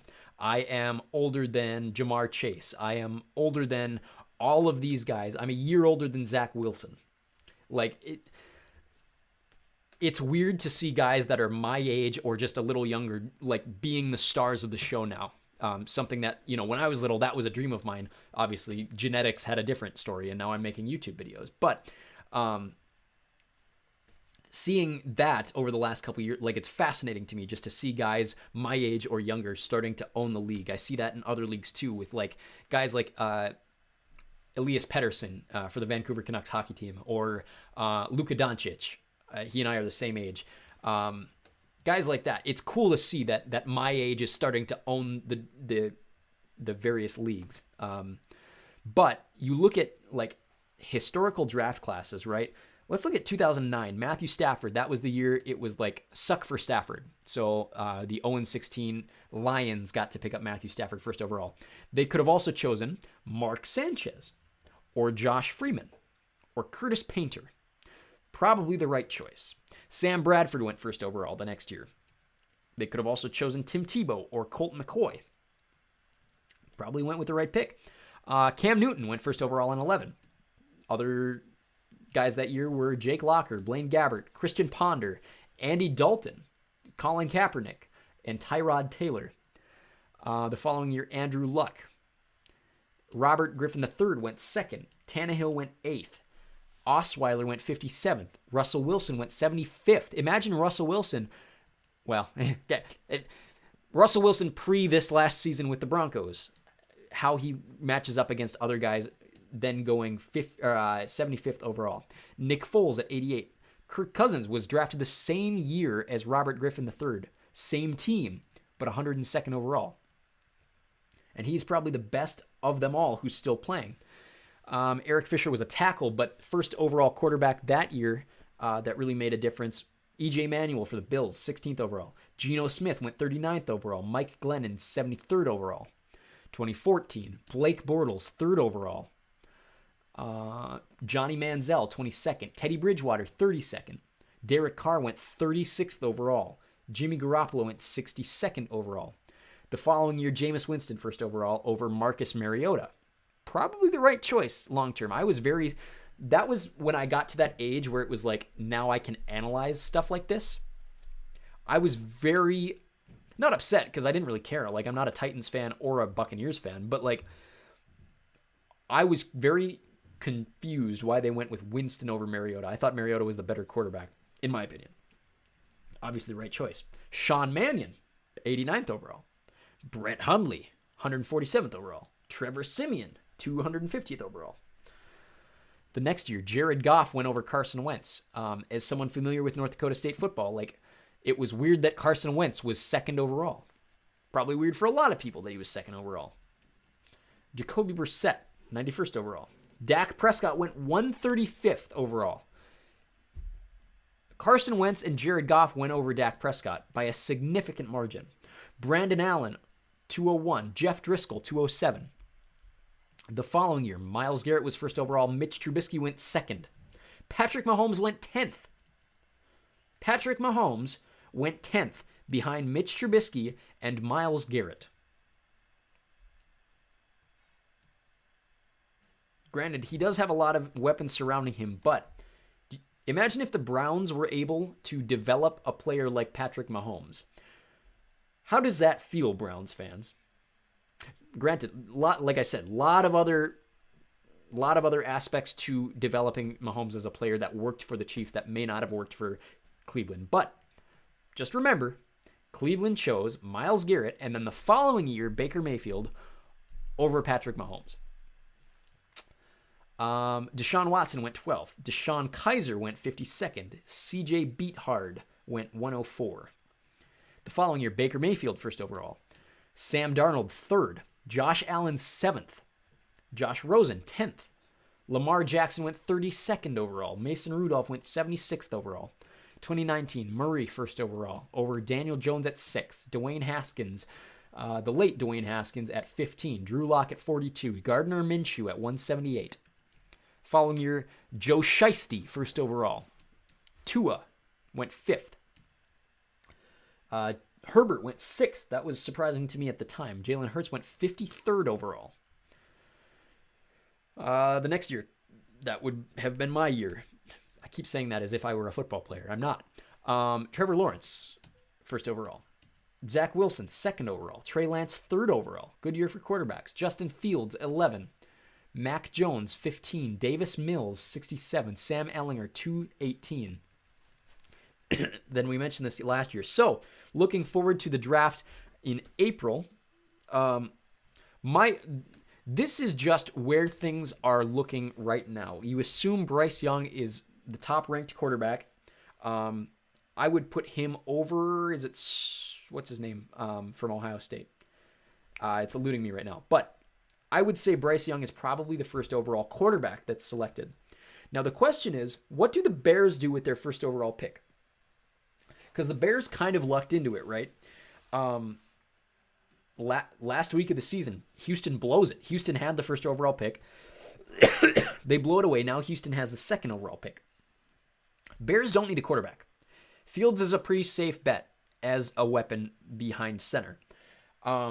So, do they select the defensive end that I can't think of first? Probably. Yeah, they probably select a defensive lineman 1st overall. Or, second option, also very plausible, do they trade that 1st overall pick back to Houston and let Houston pick up a quarterback? That makes a lot more sense to me. I don't see why the Bears necessarily need the 1st overall pick. Granted, I'm a Packers fan, so I'm very happy for the Bears to screw up the draft. But I don't think them trading away the 1st overall pick, especially to someone as desperate as Houston, is a bad choice. Now, that's on Houston for just trading up a single spot. But if they're so desperate to get someone like Bryce Young and they get the feeling that Chicago has the opportunity to take that away from them, maybe you do trade that. I mean, what kind of weapons are you going to lose trading a single spot in the draft is a big question. I'm not a general manager. That's not my decision to wrestle with. But as things stand, the Bears have the first overall pick, and I think Bryce Young is the most talented person in the draft, so that's why temporarily I have placed him here. I really don't see this scenario happening. I think there is less than a 10% chance of Bryce Young being selected first overall by the Bears. I think there's maybe a 40% chance he gets picked first overall. I think there's about a 60% chance that the Bears keep the first overall pick. Those are kind of just odds that I've put in my head. But in terms of the draft, that is what I would say are the most likely scenarios to happen. Let's look up.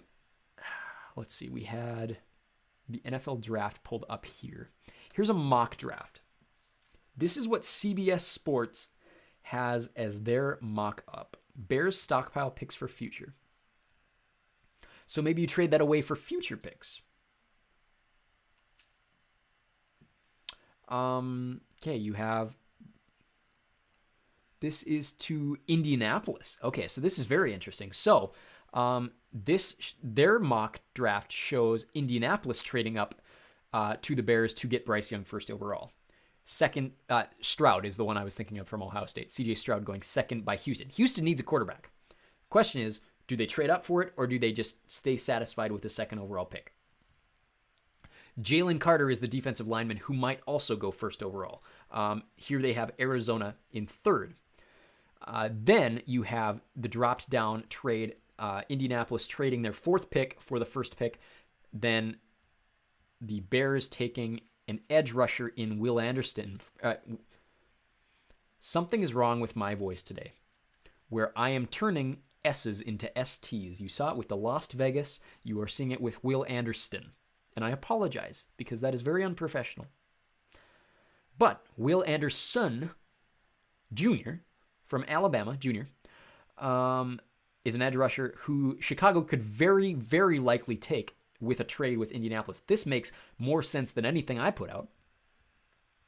Denver trading with Seattle. This has already happened. So the mock trades have not already happened. This is an assumption. This trade has already happened. I'm assuming this is part of the Russell Wilson deal. This has Tyree Wilson, an edge rusher from Texas Tech, going fifth for Seattle. Joey Porter, a cornerback from Penn State, going to Detroit in a trade that has already happened from the Rams. Seventh overall pick, Anthony Richardson, quarterback for Florida. This is an interesting choice here. I didn't see Anthony Richardson going that high in the draft. But what do I know? I'm just a YouTuber who kind of knows something about football. Will Levis, I think, has a chance, a better chance of going higher than Anthony Richardson, despite the fact that Richardson plays for Florida and Will Levis plays for Kentucky. I think Will Levis is a better quarterback. He is an inch shorter, but is a senior, has more experience. Anthony Richardson is only a sophomore. And I would have to do some more digging to justify my statement that I just made that I think Richardson is a less likely pick above Will Levis. Then you have Carolina. Then you have Philadelphia. They could use a cornerback after that call in the Super Bowl. Tennessee. Then Houston, who have already made this trade from Cleveland. Then you have the Jets, New England. Okay. This is a mistake because we know the Packers are never going to pick a wide receiver in the first round. That doesn't happen. So I don't see this one happening. I don't see Green Bay trading that first overall, or not first overall. Typically, Green Bay trades their first round pick for a handful of third round picks. I actually don't see that happening this year. I think they're desperate for that 15th pick, but I really don't see them taking a wide receiver. They don't do that. That's not something the Packers do. They are very much about homegrown offense, and by homegrown offense, I mean drafting low and taking lesser-known guys and building them up. They do it all the time with running backs through their practice squad. They do it all the time with wide receivers. I could see them taking a third-round tight end or a third-round wide receiver or a second-round tight end or like a second-round. What could they really use?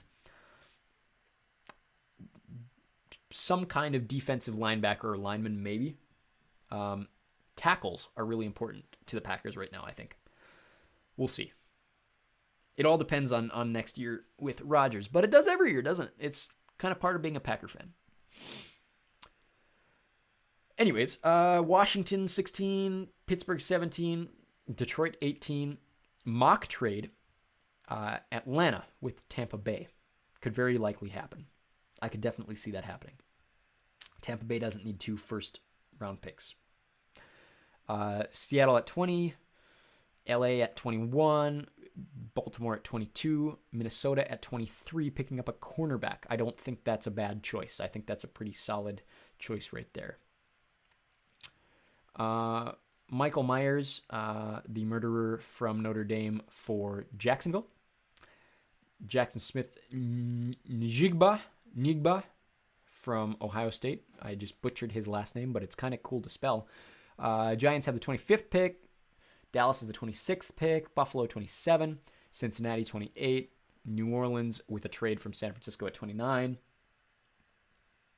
Philadelphia 30. And Kansas City 31. There's only 31 picks in the first round because of Miami's trade violation. They lost their pick, and I can't remember the exact reasons why, but they forfeited their pick as punishment for some kind of salary cap or trade violation a year or two ago. But I think that's a pretty solid mock draft that CBS NFL has. I just don't agree with the Packers one. I don't see that happening. Packers have been so hesitant to draft a receiver first overall or in their first round pick for the longest time that I just don't see that happening yet again this year. So that's all for college football. The other thing to mention, Stetson Bennett. Did I see Stetson Bennett in this first round? Is he a first round quarterback? Is he even going to the draft this year? So the reason I mentioned it does not have him here. So let's look him up real quick. Stetson Bennett. So the reason I brought up my own age in relation to past draft picks, right? We are coming off 2 years from when I would have been eligible, or from when I would have graduated and then gone out of college into the NFL. He is entering the draft combine. He is a 2-time national champion, but not a lot of people see him as a solid quarterback draft pick. And there's a lot of reasons. One, he's older than I am. He is a year and a half older than I am, meaning that he is about 4 years older than a lot of the guys currently in the draft. 4 to 5 years older than a lot of these guys in the draft. Meaning that he does not have a lot of development time in a professional quarterback system. A lot of his prime learning years, for lack of a better term, are gone now. You see someone like Joe Burrow who came in late. He was drafted when he was, I think, 22.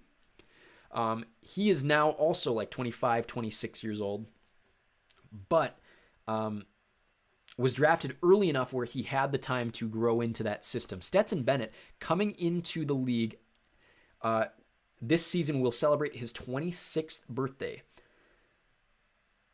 Probably not the ideal choice at quarterback for a lot of NFL teams. They want to see a long-term commitment from a quarterback. Looking at someone who's 26 years old, you're not going to build a franchise necessarily around a guy like that because he's given up about 4 years of eligibility to your developing franchise. He's also only 5'11", which I'm a short guy, and he's not that much taller than me. He's only 190 pounds. That is very small for a football player, even of that height. Not necessarily of that height, but okay, never mind. I take that back. That's about right for where he should be with that height. You maybe want him to be pushing the 200 limit, but he's small and he's light. He was a walk-on at Georgia. Then he transferred to Jones County. Yeah, and then he came back to Georgia. I was trying to remember his story there. But he would be a decent... Here's Robert Griffin III predicts Stetson Bennett to Baltimore Ravens. He would be a great choice as a backup quarterback. I don't know that he's going to want backup quarterback money is the problem. I think the way that we see Stetson Bennett, and this is my first clickbait thumbnail that actually has some truth to it in going into a live stream.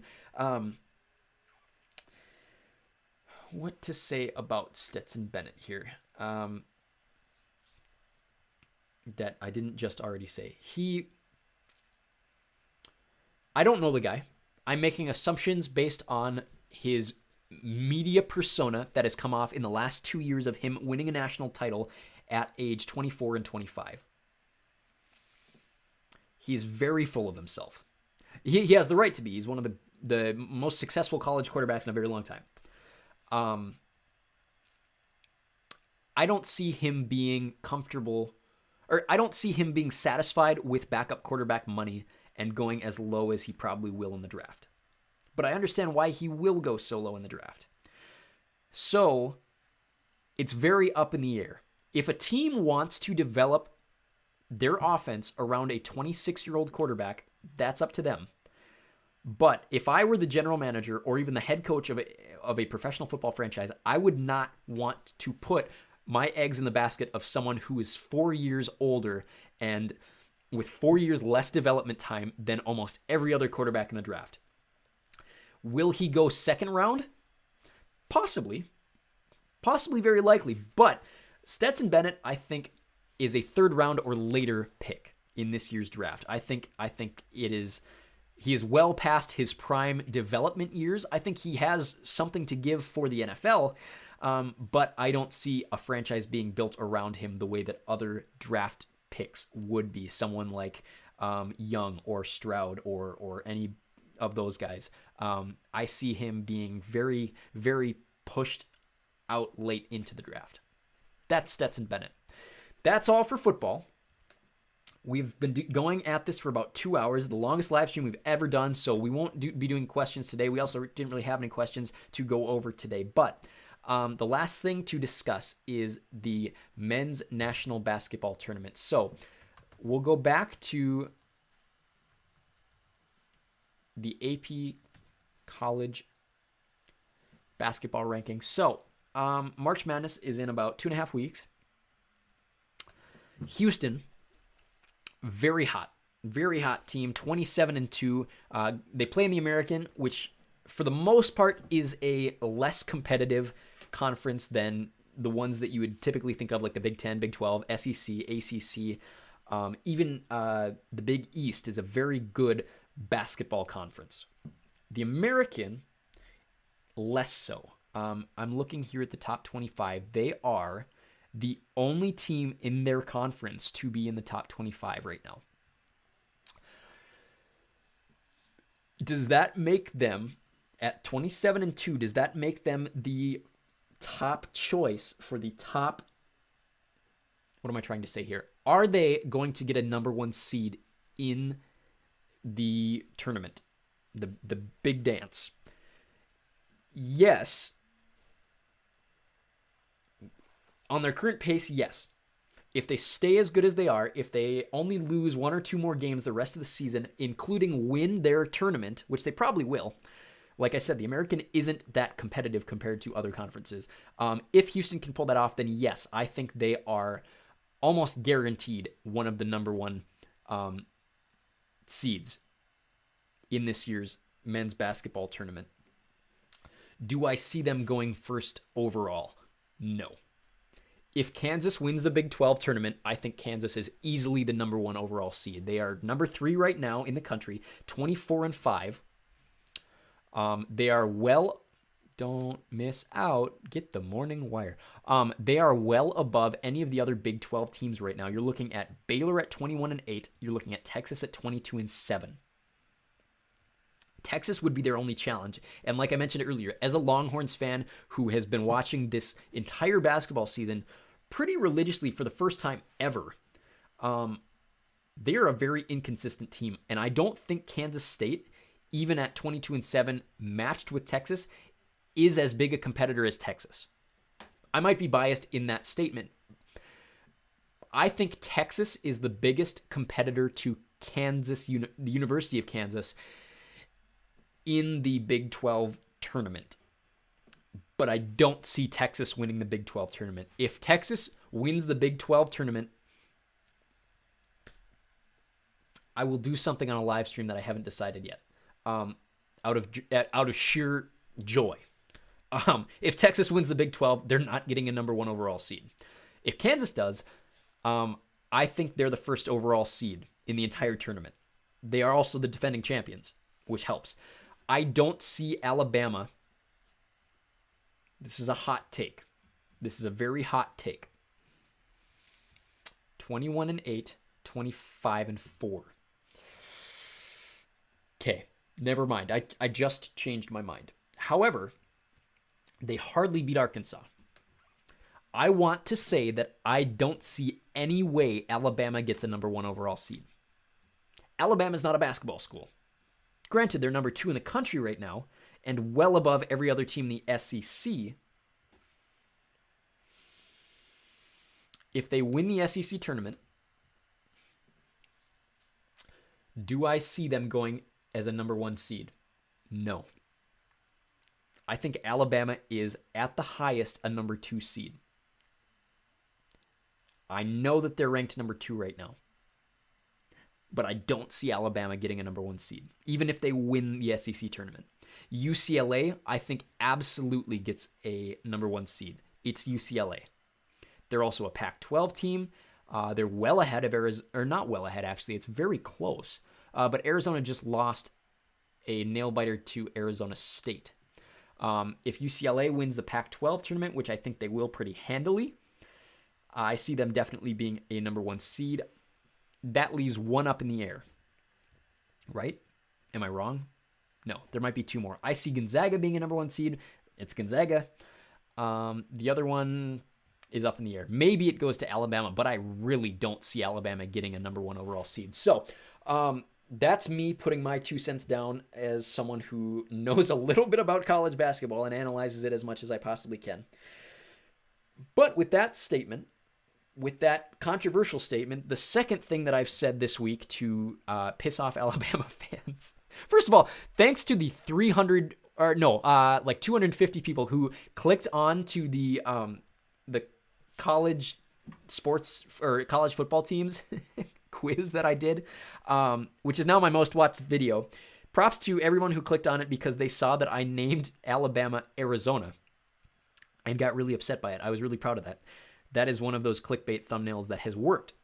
Also, shout out to anybody at Ferris State University. I did that for you. Didn't get as much of a reception as the Alabama one, but my second insult to Alabama this week, and I'm kind of proud of it. So, that being said, I will wrap this live stream up. Thank you very much for everybody who watched. Thanks to everybody who participated and watched the videos leading up this week. All future weeks of this channel are going to look like that, where we do some quizzes and some tier lists and some rankings leading into the following Monday's live stream. So this week, next week's live stream is Formula 1.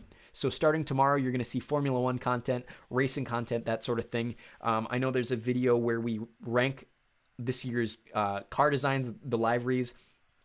I think I'm also going to rank current drivers and all of the tracks.